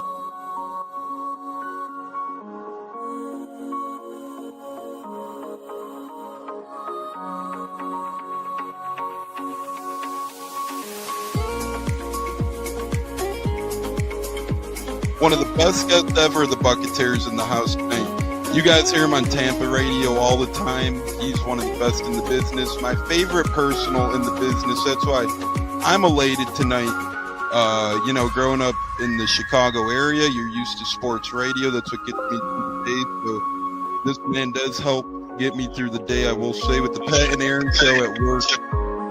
Nothing like it. So it's incredible. It looks like we got Stunna bumbling in. I'm Tampa Tones. We are joined by Lead Goon tonight, host of the Pat and Aaron show of WDAE, Pat Donovan. And it sounds like Stunna is bumbling a little bit. Going to put him on mute for a second until that gets a little cleared. But we're joined by Pat It looks like Donovan. Stunna's hanging out with Cheech and Chong in a car with the windows up or something over there. It does look like you got a little. No, my camera's broke. And he was trying to pull me in big time. And then I was like, hey, nothing happened with Indianapolis yet. Like, I really want to give Indy a chance. And then also I talked to Cody Gruden, once he took over Rich McCann, still like, well, look, I was like, y'all just give me the opportunity to explore free agency, see what's going on, and then kind of make us do it. All right, everyone, you are tuned into the Buccateers of wide receiver Kalen Geiger, and we are about to have a great pod. This is the Buccateers. You're tapped in, and here we go. Welcome back, ladies and gentlemen, into the Buccateers podcast. We're going to finish the show strong here for the last half hour. We got another great guest on our hands, the man, the myth, the legend himself, Corey from Nashville. You hear him calling Pat and Aaron WDAE. You see his tweets over on Twitter. Corey, how the hell you doing, my man? I'm over the moon, man. I'm over the moon.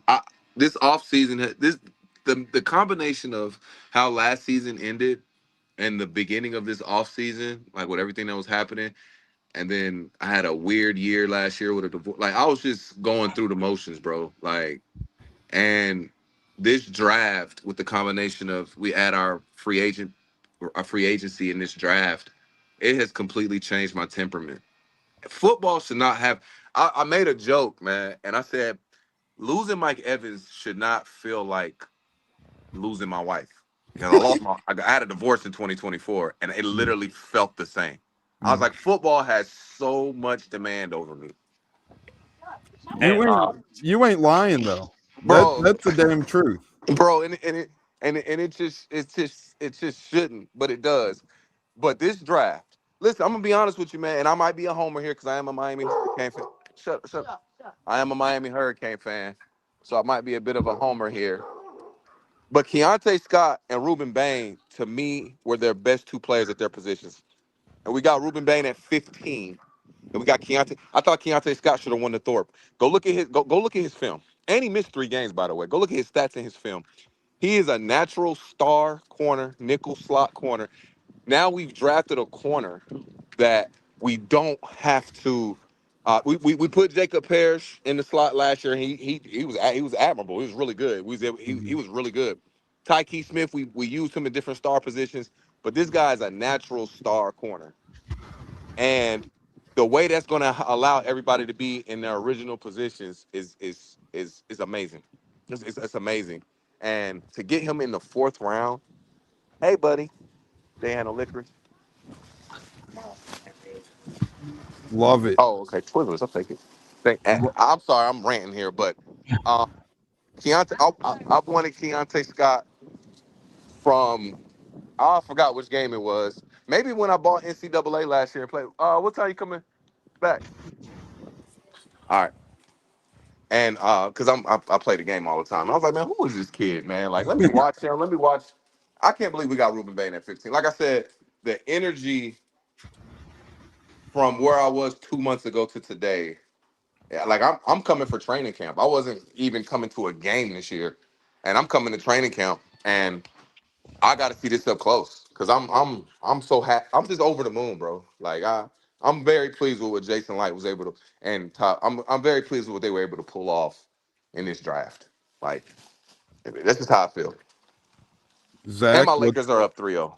So. Yeah, I mean, they're out there. I thought they'd win the series, but 3-0, man, they could pull off the sweep here. That's pretty impressive from the Lakers as well. But Zach, what say you on Corey's thoughts?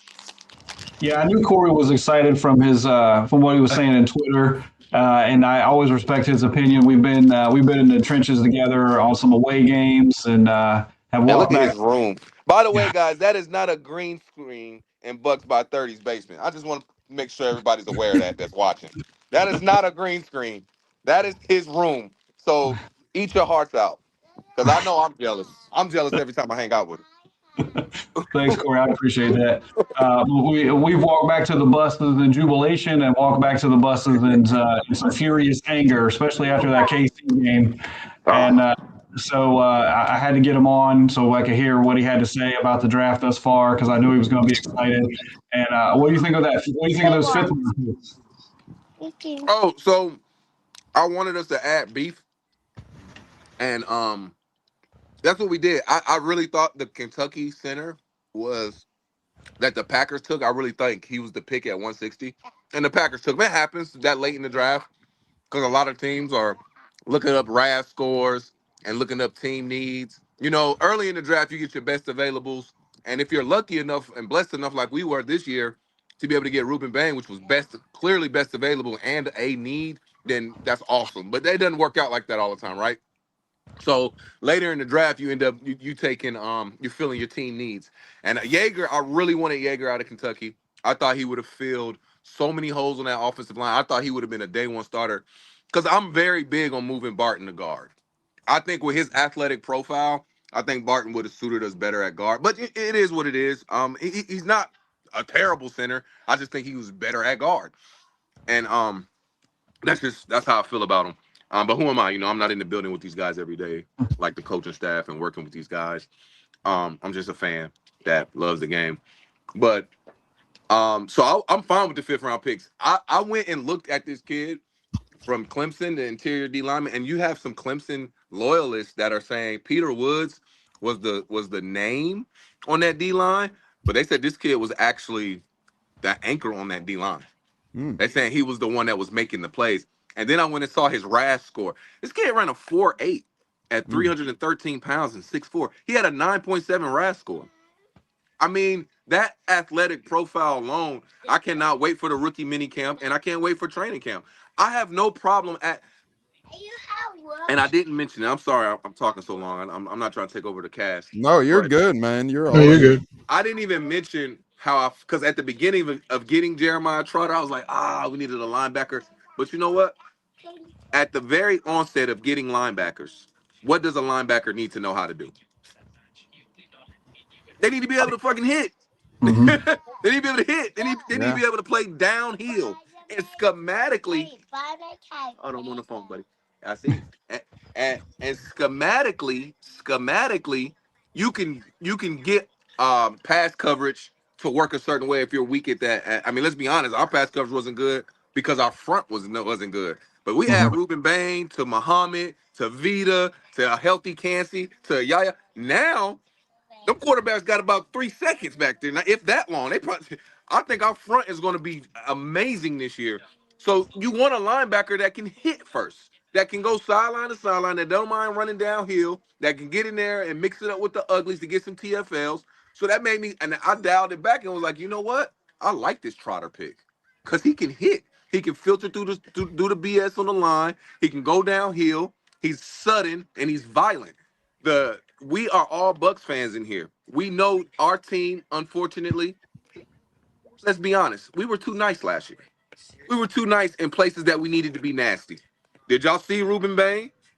Did he look like a nice? Does he look like a nice guy? Does he look like he's gonna go and pat the other team? Oh, that's a good block. Good block, 67. Good block. He looks like he's gonna knock the fuck out of our offensive line in training camp and go back to the defense. Say, this is what I do. I love the talent that we have. Don't get it wrong, but football is I don't play football because it's a mean sport and I'm a nice guy. You know what I'm saying? Like, so I thought we got some assholes on defense this year. Keontae Scott, he's an asshole. I don't know if you guys watched him on Shannon Sharp and Ocho Cinco podcast the other day. He's an asshole. He said, "Hey, I was at JUCO. I'm getting it out the mud wherever I go. If you in front of me, you're gonna be behind me before you even blink." That's the type of we need that. Ruben Bain he didn't pose for no damn selfie. when he got drafted? Man, he Nope. snatched that hat. Hey, bro, let's do it. Let's work. That we needed that. Kalijah Cassidy, for what it's worth, he's a nice guy, but he got some asshole in it too. He's from South Florida. You know he got some asshole. I think what has slowed Kalijah up is the injuries. But I'm excited about Kalijah being healthy and coming in. I'm just, and you can hear it in my voice. This is probably the most excited I've been, even after losing Mike Evans, which sucked. It sucked. But the pieces that we're able to grow and develop going forward, it makes for just a tough football team. And not saying Mike Evans is tough. He tore his collarbone and came back in like 3 weeks. But I'm not saying he's not tough, but I'm very excited about where we are as a franchise as of today.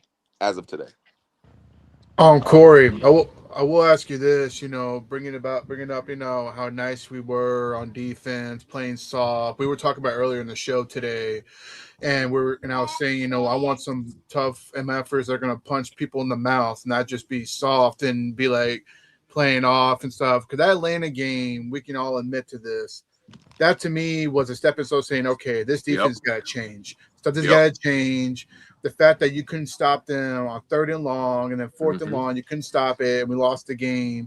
And then you see the frustration of Mike Evans. You can tell he's pissed that, we don't have any dogs on the defense. We got softies right now. Right. And when you have a guy like Ashawn Robinson, who I like a lot because he's another one that eat your face off. He ain't scared to throw hands either. He a big boy. And that's what I like. That's what we need. Like Namaka Suh. Like, we had him. Nice guy off the field, but on the field, he was professional. But on the field, hey, I'm stepping on quarterback's chest. I don't give a fuck. But I do get one more question, though. On Ruben Bain, do you feel Warren Sapp vibes off this man the moment the way he went about grabbing the hat, kept it short and sweet on the interview? I feel all that. Yeah. I feel environment, locker room changer. Listen, for what it's worth, people talk about his arms, but you know what people fail to mention about him? Fuck them arms. What about when he put them paws on you? When he put them hands, ask them old linemen, some of them old linemen that we saw get drafted, by the way. Ask them how they felt when he put them hands on you, when he put them paws on you. You ain't even thinking about his short arms. When he get them hands on you, he moving your ass out the way. Listen, these teams, as a rookie, you're gonna have to game plan for Ruben Bain. Let's keep that. Let's make that understood. You're gonna have to game plan for him as a rookie. You're gonna have to game plan for him. Vita's still there, by the way. Yeah, Vita's still there. One of the most productive interior defensive linemen since he's been drafted. Got a Super Bowl ring, All Pro, Pro Bowl. I mean, what can we say about Vita? That Kalijah's coming back nasty. Muhammad's there. Ashawn, dude. Yaya, which is going to free up. Yaya is my favorite almost player, right? We all know it. I tweeted about it 1,000 times. Yaya almost was a prolific DN for the last 2 years. If he would have been able to finish some of those plays, but because there's no pressure on the other side, we're not getting the pressure that we need in the front and in the quarterback's face. He almost get there. That's completely changing in my opinion this year. It ain't gonna be almost Yaya. He get to go. He get to do a lot of one-on-ones. We use his athletic profile. Use his. He has long arms. He's long. He's a freakish athlete. Use him. And I'm looking at. I still can't believe we got Ruben Bain and Keontae Scott. Like, I had no idea. I was comfortable, even though he went at 14. I was comfortable getting Ione. I know the Ravens took him at 14, but I just thought when he was mocked to us, I'm looking at film, I'm watching him, I'm like, shoot, he's going to completely solidify this offense at guard. I feel like he's a Quentin Nelson type all-pro guard in the making, and luckily he's in the AFC, so it is what it is. But I made my bones with it. And then we got to pick 13, and the Rams took Ty Simpson. I was like, wait a minute. We're about to get Ruben Bain. I was like, hold on, he's really about to fall to us at 15. I couldn't believe that happened. And then Keontae Scott falling to he was a consensus day 2 pick. Yeah. He was a consensus day 2 pick. The kid, if you go compare his stats to any DB in the draft, he 64 tackles. Let's just go. Let me just run through it real quick. 64 tackles, 5 interceptions, two forced fumbles, 4 fumble recoveries, 5 sacks, and if I'm not mistaken, he had 13 tackle for losses. Yeah. As a DB. Yeah. And we saw his instincts against Ohio State, and we saw how he. I want people to be reminded he missed 4 games this year with injury, and that's when Miami's defense towards the middle of the season, their defense kind of took a step back, and it was just they like we played against Louisville, he missed that game. SMU, he missed that game. He got hurt in the SMU game. When he came back for that playoff run, because I don't know if people know that he was out for the last part of the season. He came back in that first playoff game. And when he came back, you see what Miami's defense did. That's how important football, football use a lot of spread now. They use their slot receivers now, but that's how important that position is on the football field. We know the NFL is running 3-by-1 sets. The Rams are probably the only team that used double tight end, two tight end personnel sets, but most teams run 3 receiver sets. And even if they don't, a lot of teams run out of them. They'll put a big receiver or or a tight end on it. This kid is so sudden. He's a sure tackler. I can't believe we got him in the 4th round, man. Like I could talk about this shit all day. I can. I can talk about this offseason all day. Now we get to really see our coaching staff, right? Like we go into last season, we knew where we were deficient. We knew we had an older Levante. We knew we had a banged up Savonte Dennis coming off an injury last year. We, as fans, we knew where we were deficient. Let's just be honest. And then Tristan Wirfs didn't start the season. So we're watching our team and we know, damn, we're gonna struggle with this or this, that, and the third. But to our credit, we came out and started the season 6-2. That's why last season was so depressing when we got to them last 5 games. But now we're looking at our roster and we're like, hold on. That front 7 is no longer a weakness, sir. On defense, God be willing, we get through mini camp and training camp healthy. Those fronts are 2 of the best fronts in the NFL, and we know that's where you win football games. We watched this team go up to Seattle, and they was like, "Oh, Seattle was missing players here and there." First of all, so were we. Third of all, that team won the Super Bowl. So even the players that they were missing, they were still good enough to go to the Super Bowl when they got their players back. So that lets you know they had depth, right? They had good coaching, right? We saw our team go up to Seattle and what they were capable of on offense. But our front has struggled for the last few years getting to the quarterback. I just don't think that's going to be an issue this year. Now we get to see our coaches coach. I agree, and I mean we've still got a couple of picks left as well to keep adding to the piece to the puzzle. But I think this sums it up greatly, Corey. Brett Coleman, Underdog Sports Reporter, says you'll be lucky to average 3 yards per carry against the Bucs this year. If Kancey stays healthy, Roberts is going to take the next step. Now you add Roberts, Capehart to the mix. I mean, even Elijah Simmons showed some good things last year. Yeah, I forgot all about these guys. Yeah, this front 7 is going to be nasty son of a guns, man. Well, now fast and nasty. And when we do that whole line shift, now we won't have to have our buttholes puckered when we see Greg Gaines and the likes of those guys trolley in. We'll have a lot more confidence. We'll have a lot more confidence in that second line. Also, I'm not from Florida, but I root for a lot of Florida teams. Hey, shout out to the Orlando Magic right now. About to go up 2-1 against the 1 seed Detroit Pistons. Shout out. They had to play through the play-in and all that fun stuff that they do. Shout out to and if you want to be honest, they've played one bad quarter in this first round. Game 2, they played a bad third quarter, and that's why they lost game 2. They've outplayed Detroit for 11 out of 12 quarters. And Detroit's the 1 seed. They've outplayed them for 11 out of 12 quarters. Detroit got them playoff jitters, and I'm just anxiously awaiting to see who my Chicago Bulls hire as their next head coach over here, man. It's been a dumpster fire the past couple of decades here in Chicago for basketball. God bless you. Y'all had Jordan though, so I guess it's. Yeah, I don't feel bad for you. You go back and watch highlights. I don't feel bad for you. Go back and watch highlights. Yeah, But as you can tell, I'm excited about this. Like, it's just because I love football. We all love football. And but I was thinking about football and I was sad. And that hasn't been, even as a Bucs fan for 38, 12, 25 years. Even as a Bucs fan for 25 years, I've always been optimistic about something. And keeping Bowles, losing Mike Evans, getting Zach Robinson, like all these things. Because I think about football for the last couple months, and I was like, oh, I don't know. But after this draft, and like I said, it's a combination of the draft and the free agency. The free agency was okay, it was meh, but then you add these picks. You add these picks to what we picked up in the. It's like, oh, this is like a perfect. This is like Oreos and milk, or like chilled Reese's. Like it's like a perfect combination, and it tastes so good. I slept like a baby after the first round. I can't believe we got Ruben Bain. Like I thought I wanted him to fall. I've been talking trash about it. I was talking to Samurai Ali on the loose cannons, and I was like, bro, we're gonna get him. He gonna fall. I'm just talking shit. You know what I'm saying? I'm talking out my ass. I don't know what's gonna happen. Bro, when the Rams took Ty Simpson at 13 and nobody traded up to 14, I was like, wait a minute. We're about to because Baltimore just gave Trey Hendrickson life-changing money. They're not about to draft at the end.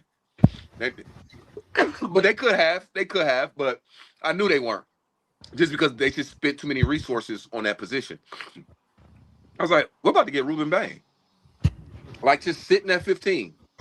Mm-hmm. I just, and like I said, the Ted Hurst pick, he's the best player on a bad team, similar to David Walker, I didn't even mention David Walker. Yeah. Right. David Walker has an insane stat. Doesn't he have like 38 and a half TFLs? Something crazy like that? Mm-hmm. Yeah. I don't think people understand how crazy of a stat that is. Like, when you're already on a bad team, a mediocre team, right? Can you go put your shoes on if you're playing outside? Go put your shoes on. You're already on a bad team, right? A bad college team. Is that what, Central Arkansas? So what are you every single week? You're on the scouting report every single week. Every time you play somebody, they're putting 2, 3 people on your side, chipping, everything they can do to stop you. And this kid still had 38 and a half TFLs. So that lets me know that he was a dominant factor. Now we want to see if he can do it on the next level. I'm excited to see him in training camp, coming back healthy. And I forgot all about him, honestly. I'm over the moon, man. I don't know. Jason Light did his thing. He did his thing. He did. And I got a moniker on my X page where I say trust in light. I always hashtag trust in light. And I fell off of that this year. I did this offseason. And I should not have done that because he made a fool out of me. Just like when I met him in Dallas and I told him I was mad at him for not taking Derwin James. He was like, yeah, I remember seeing your tweets. I know exactly who you are. I was like, what? I was like, that's Jason Light for you, bro. Like, that's Jason Light for you, bro. Like, you know, he sees everything. I don't know how many burner accounts he got. He might even be watching this show and somebody run back and tell him. But he said, yeah, I remember some of the stuff you said. I was like, but look, I love this team. I love this organization. I love this franchise. This franchise got me into football. And I was just being passionate. I really wanted Derwin James. I thought he was the pick. He showed up at the draft with that red jacket on. I'm like, oh, okay. He didn't already talk to him. We about to get him. He said Vita. I said, but look, I don't mind being wrong. Vita Vea, if we want to do apples to apples, he's had a better career than Derwin James. He's had a better career. Derwin James is amazing for what he does, but he's been injury prone. He hasn't impacted playoff wins. He hasn't impacted big wins like Vita Vea has. When we got Vita Vea back for that Super Bowl run, our defense went to a whole nother level. When he came back after he got hurt versus Chicago, like it's just, it is what it is, man. Like, and from that moment, I said I'll never doubt Jason Light. I'll never do it again, and I still did it sometimes, but this year I was like, oh, I don't know, man. Jason Light might be out of here in a year or two, but then he shut me up. He did what he do. He shut me up. So I can't wait to meet him this year. Hopefully I'll meet him at another fan event and I could just bow to him. You did it, bro. You know, that's one of the greatest comebacks. I mean, I wasn't too down on the Evans thing only because we did try everything. It was his choice to ultimately leave. You know what I'm saying? Yeah, that's true. That's true. Yeah. So that's why I wasn't too broken up over it, only because we did try and retain him. I get why people were, and those that were, I think they're all back on board now after what the hell Jason Light was able to pull off here. So, Corey, sure. Before we hop out into our last commercial break and let you loose, I want to ask you one thing. we will get you back on if you ever have time. Feel free to always jump on. Yeah, I got time. I didn't even know you guys were doing this, so I'm excited about it. Yeah, so what say you? One prediction for the Bucs 2026 record. I know it's early still, but where do you see this team finishing when all's said and done in the year 2026? And like you said, it's early. But right now, first of all, let's just get a couple things in consideration. We're gonna have a second place schedule. I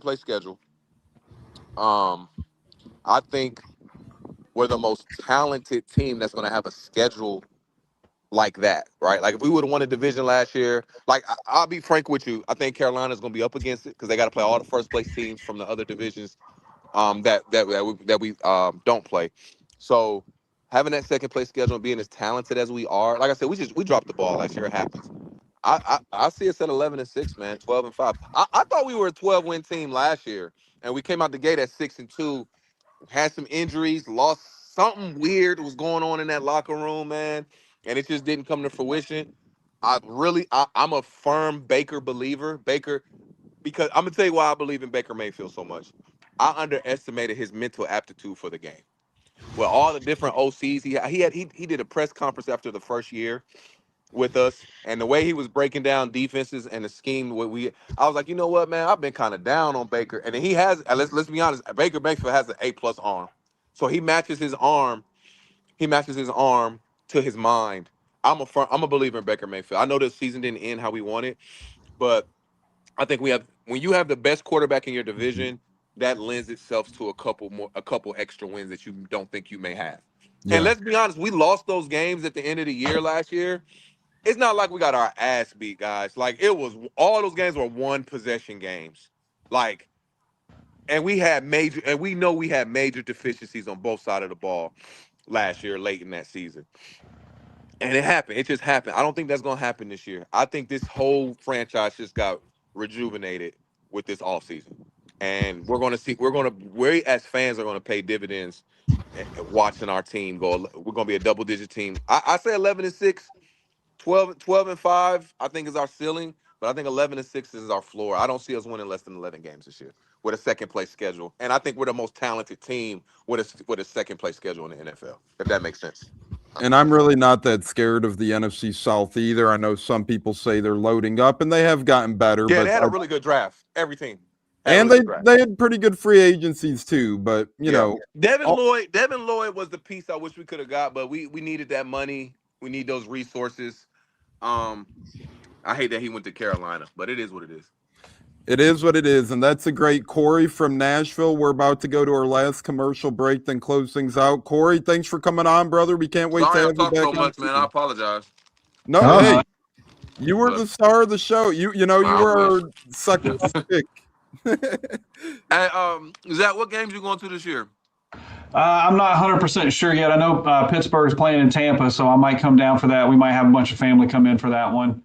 All right. And we'll just have to see how it plays. Carolina, depending on what time of year, I might go to Carolina just because it's a short drive for us. But I'm not 100% yet. But I'll let you know. All right. Yeah, we'll link up. I'll see you guys too, man. I love making new friends with the Bucs, man. That's how I got with Sammer and all those guys, man. So you live in Chicago? I'm a Chicago guy, so I'm always traveling to Bucs games, my friend. Whether it's Tampa or another city, I'll be there. Oh, okay. Are you in Tampa? I'm local. Yeah, I'm local. All right, cool. Well, damn, nobody's local ever. Like I'm in Nashville. Like it's crazy. Yeah, but we'll figure it out. I got family in Tampa. We'll figure it out. Yeah, the Buccateers. Like 7 of us, and only 1 or 2 of them are locals in Tampa. That's a destination city problem. But all right, man. I love you guys, man. I'll be back on. Just let me know. I'll be back on. Love you too, my man. We'll have you back on soon. Thanks no again, Corey. The great Corey from Nashville. We'll be back. One last commercial break on the Buccateers before we close things out on the other side. Thanks again, Corey, JC, and Myron for joining us. We'll be back in a flash here on the Buccateers. Don't go anywhere. We'll put it like that. Nice. What's it like? I was actually there in attendance in Cleveland for Coe's first career NFL touchdown, which was awesome. And, awesome. it was a great game. You could hear me on camera. I was just screaming, "Say it ain't so, Coach! Say it ain't so!" Sadly, Yes. from there, Yeah. the game kind of went off the rails a little. That was the last high moment of that game, but it was a great game. Overtime loss, fun time. Yeah. But how was that moment for you?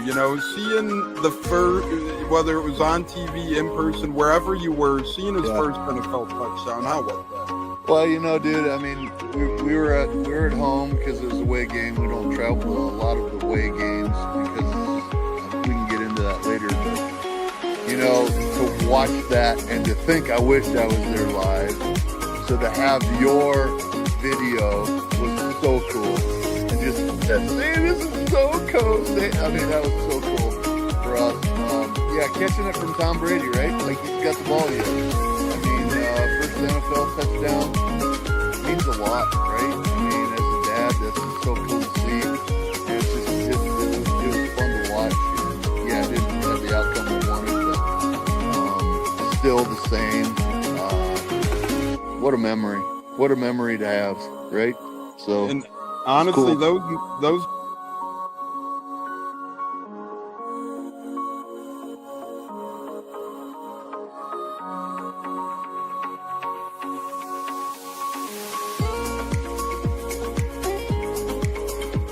One of the best guests ever, the Buccateers in the house. You guys hear him on Tampa radio all the time. He's one of the best in the business. My favorite personal in the business. That's why I'm elated tonight. Growing up in the Chicago area, you're used to sports radio. That's what gets me through the day. So this man does help get me through the day, I will say, with the Pat and Aaron show at work. Nothing like it. So it's incredible. It looks like we got Stunna bumbling in. I'm Tampa Tones. We are joined by Lee Goon tonight, host of the Pat and Aaron show of WDAE, Pat Donovan. And it sounds like Stunna is bumbling a little bit. Going to put him on mute for a second until that gets a little cleared. But we're joined by Pat It looks like Donovan. Stunna's hanging out with Cheech and Chong in a car with the windows up or something over there. It does look like we got a little. No, my camera's broke. And he was trying to pull me in big time. And then I was like, nothing's happened with Indianapolis yet. Like, I really want to give Indy a chance. And then also I talked to Cody Gruden, once he took over Rich McCann, was still like, well, look, I was like, y'all just give me the opportunity to explore free agency, see what's going on, and then can I make us do it. All right, everyone, you are tuned into the Buccateers at wide receiver, Kalen Geiger, and we are about to have a great pod. This is the Buccateers. You're tapped in, and here we go. South Texas and the Cleveland Browns taking a quarterback, which they just did at pick 182 in the NFL draft. The Browns select Arkansas quarterback Taylon Green. This is not a drill. This is not a joke, J-Lo. The Browns add to their QB room. As our great listener who got the funk says, the Browns taking a QB in the NFL draft, a tradition like no other. Thoughts on that, J-Lo? We were kidding about it earlier, and the Browns hold true. They take a QB. That poor quarterback, man.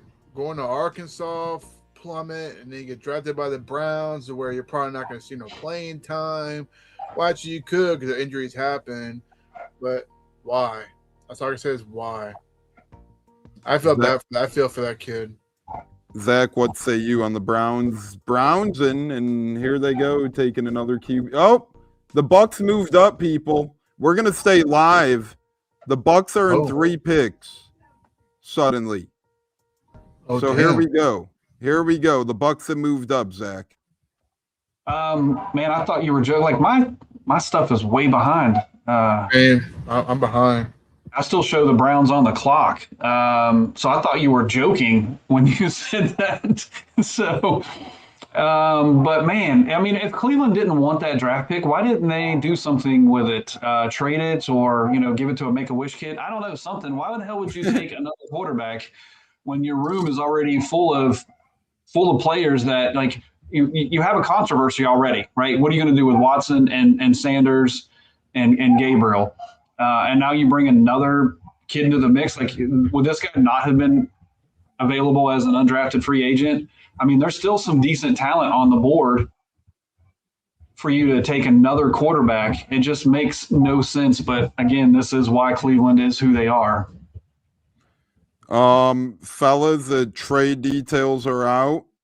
The Buccaneers trade their last 2 picks in this year's draft to move up. So they trade 195 and 229 for 185 with friends over in Vegas, John Spytek and Tom Brady and co. And J-Lo, I don't mind something like this because how often do we see the 7th round pick not even make the roster, right? So here you go. Now you move up 10 spots, and this guy's probably a pretty safe bet to make the roster, opposed to if you have a couple more draft picks, one of them might be released. So what's the point? I'm thinking it's gonna be Streets. It's gotta be the tight end. That's the only thing I can think of. We were talking about it earlier. That's probably one of the last positions. I know Jason Light won the tight end. I know he mentioned his press conferences in the past. So this could be the tight end we were talking about. Streets. I just got that gut feeling. That's what it is. What do you think, Zach? Is the Cardinals are on the clock at 183, and now the Bucs are 2 picks away at 185? You got some safety options. You got some tight end options. You got some D-line options. There's still some stuff here. It was literally meant to be that we had one more commercial break then, fellas, because we were actually going to end the show at the top of the hour. Corey, thanks again for coming on. We had some great guests, by the way, today. JC Allen from the Pirate Parlay podcast, Myron Damone from the independent wrestling circuit, Corey from Nashville, big Bucs fan. Very fun day here on our show, but we were going to end it when Corey hopped off, and then we were like, we'll come back, say our goodbyes and everything. And next thing you know, Jason Light's like, thank you, Buccateers podcast. I'll trade up so you guys can discuss our last pick of the draft. I doubt they trade back into round 6 or 7. I bet you once this is done, it's done. But a linebacker just went, Carson Shahar from Iowa to Arizona, and the pick is in for Tennessee, meaning, Zach, the Bucs are officially on the clock here yet again. Yeah, it's exciting.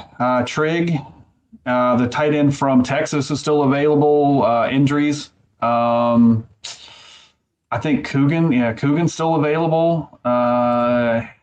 Xavier Harris is still available. Aiden Fisher is still available.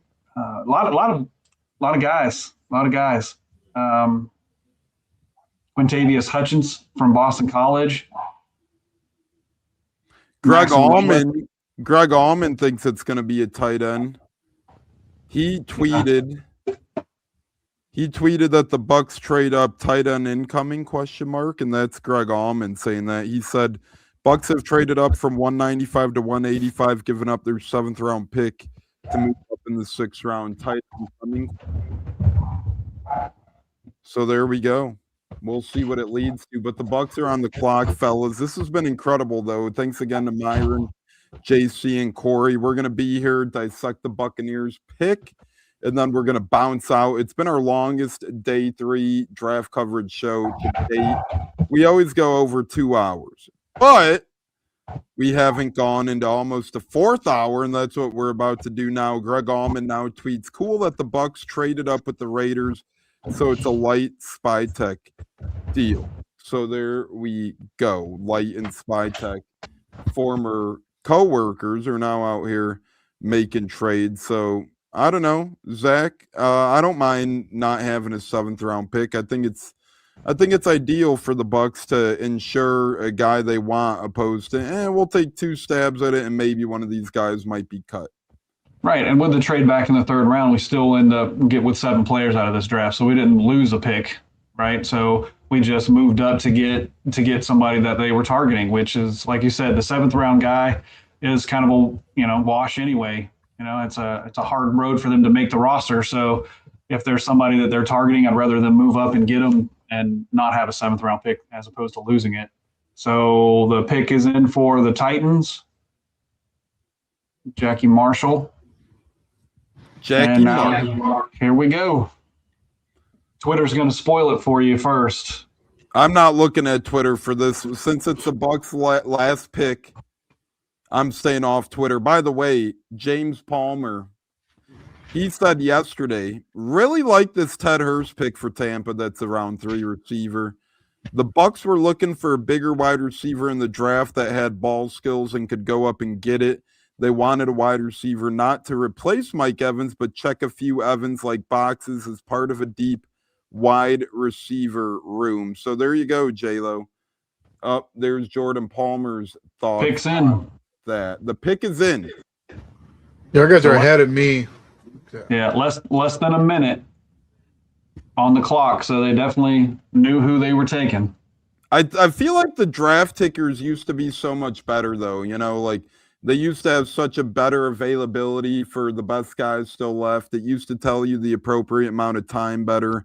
Now it's just kind of jumbled, I feel like. It's like, but the pick is in. Bucs Nation says, uh-oh, I heard the Bucs made a trade. I was about to go to sleep reading through. Yup, the Bucs traded 195 and 226, I believe it was, for 185. So we all really like it here. There it is, tight end. Bowers Sharp from LSU. Bowers Sharp from LSU. We knew a tight end was incoming. We didn't get our guy Trigg, but there we have it. Bowers Sharp. What are your thoughts, Zach? Is it a sharp pick? Yeah, I'm not sure. Like, I don't have much on him. I was more in the camp that it was going to be injuries or Trigg. So, yeah, I don't know. I'll be interested to see how some of the pundits weigh in on it. Jayla, what say you on that pick? Bowers Sharp, you're an LSU guy. Okay. No, truthfully, I don't know. I don't know him. Even when Florida played against LSU, I never heard his name, so I guess I'll have to look into him more. I'm assuming maybe a blocking tight end because he sure as hell didn't make any catches on Florida. It says he's not going to be a proficient blocker without more development. He transferred to LSU from Oklahoma prior to the 25 season. He started off at Oklahoma. So okay, he had like. Are you guys happy? I'm going to wait and see. I don't know enough about him to have an opinion. And again, like just because I fell in love with Trigg doesn't mean that this kid's not better. So I'm just going to have to wait and see. I'd say you're happy at least based on the position, though, right? It seemed like you guys did want tight ends. Mm-hmm. I mean, he had 66 receptions in 2024, which was third in the SEC. So he had more production in 24 than he did last year. So that's interesting. So he was a ball catching guy, I guess. I just don't know nothing about him. Agreed. Trying to study on some of him here. Not trying not the guy. I just don't. I don't know. Yeah. And you know that's one of those things. We'll see what happens. LSU tight end. That's a good school for some pass catchers. So Bowers Sharp, he is on Twitter. I did tweet out his handle. He also played at Southeastern Louisiana and Oklahoma before LSU. He was first team All Southland in 2023. He's a big boy, so I don't know. But what we do know is Jason Light and his guys must have a good feeling on this one, Zach. Yeah, absolutely. Because like I said, there were two guys that had been talked about coming to the Bucs and just had more draft day hype around them. So they definitely had to have really liked this guy. ESPN has him ranked as the 24th tight end in the draft. So he had 42 catches in 2024 at Oklahoma. That's pretty good amount of catches there in college. I mean, when you look at it, Injuries was the 7th overall tight end, and Michael Trigg was the 10th. So, you know, they must have had some sort of different feeling about it because they went completely opposite end of the tight end rankings there. Not that those rankings are gospel, but you know. Whose rankings are these again? These are ESPN. And they have him ranked 22nd? 24th. They have Injuries at 7, Trigg at 10, and they had him at 24th. So the Bucs must really like this kid. Something about this kid. He is from Dalton, Alabama. J-Lo, what are your thoughts on that? I mean, close to scouting. I mean, he definitely has experience where he's been. Maybe not, wowing everybody because, nobody really knows who he is. But like you said, there's something that they see in him. And I trust Jason Light and the staff that, they made this call and he's going to be a good pick. Again, 42 catches at Oklahoma a year before this past season. So there you have it, ladies and gentlemen. Seemingly, now never say never, but seemingly that'll doozer for the Buccaneers draft class for the year 2026. And we'll see what UDFAs bring, Zach. But what say you to close out this Buccaneer draft class with Bauer? I'm about to display his last 3 seasons of stats on the screen here as well. What a draft, man. I don't think anybody had an expectation of going into this draft and walking away with Reuben Bain. And honestly, after the day one, they could have completely shit the bed from rounds 2 through 7. And I think we all would have agreed that it was a good draft because we walked away with Reuben Bain. But instead, they went back to work and they got us a linebacker and a wide receiver and a corner that are probably all going to make huge impacts this season. And then rounded it off with a D tackle, and that's going to be good for rotation. A guard that's going to come in and give us more flexibility at that position, and then this tight end that maybe puts Devin Culp on notice. So all in all, I think it was a very solid draft that raises our floor and helps us in those situations that we tend to find ourselves in where we are injured at a position and don't have quality depth.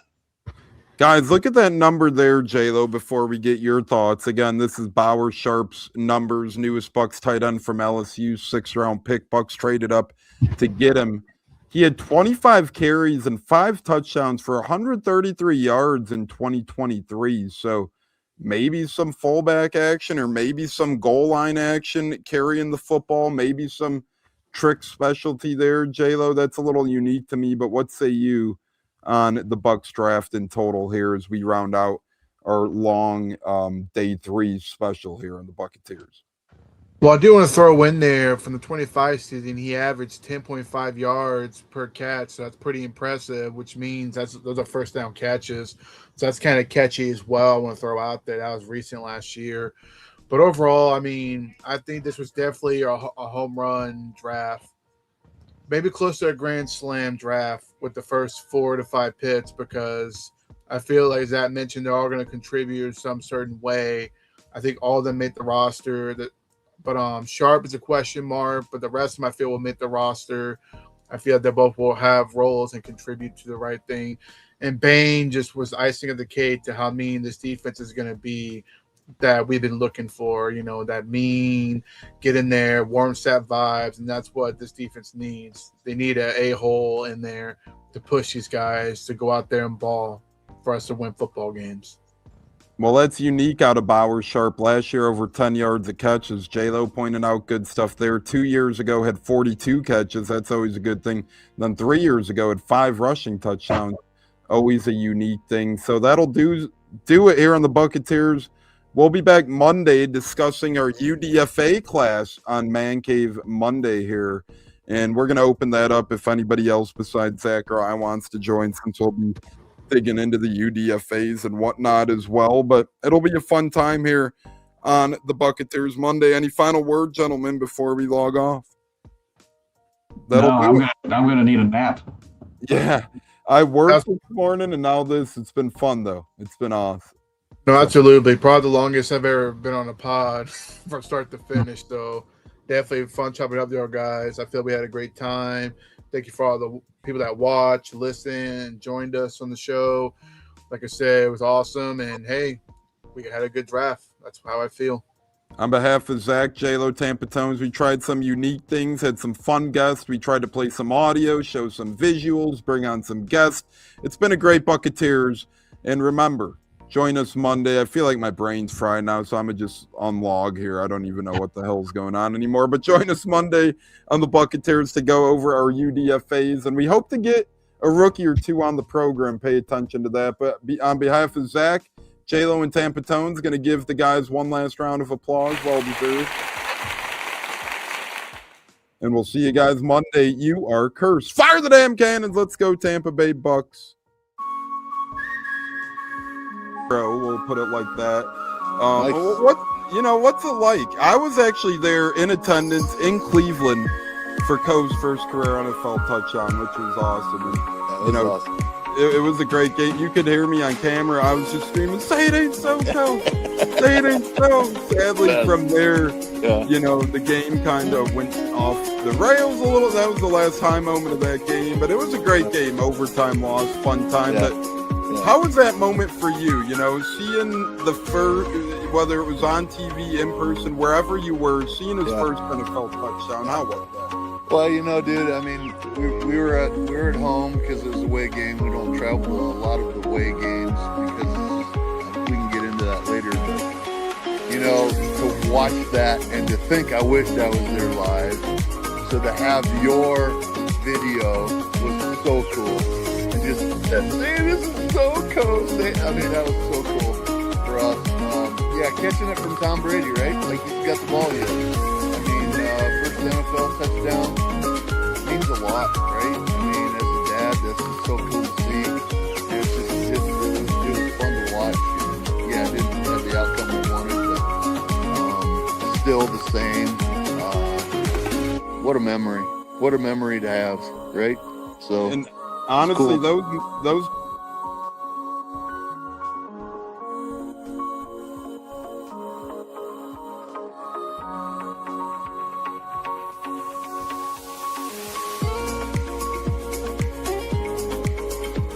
One of the best guests ever, the Buccateers in the house tonight. You guys hear him on Tampa radio all the time. He's one of the best in the business. My favorite personal in the business. That's why I'm elated tonight. Growing up in the Chicago area, you're used to sports radio. That's what gets me through the day. So this man does help get me through the day, I will say, with the Pat and Aaron show at work. Nothing like it. So it's incredible. It looks like we got Stunna bumbling in. I'm Tampa Tones. We are joined by lead goon tonight, host of the Pat and Aaron show of WDAE, Pat Donovan.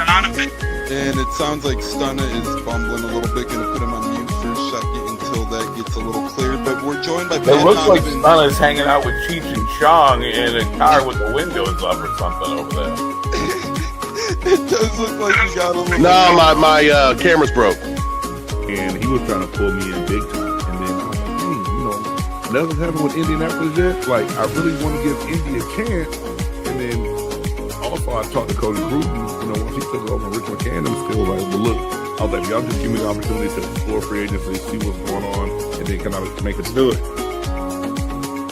All right, everyone, you are tuned into the Buccateers at wide receiver, Kalen Geiger, and we are about to have a great pod. This is the Buccateers. You're tapped in, and here we go.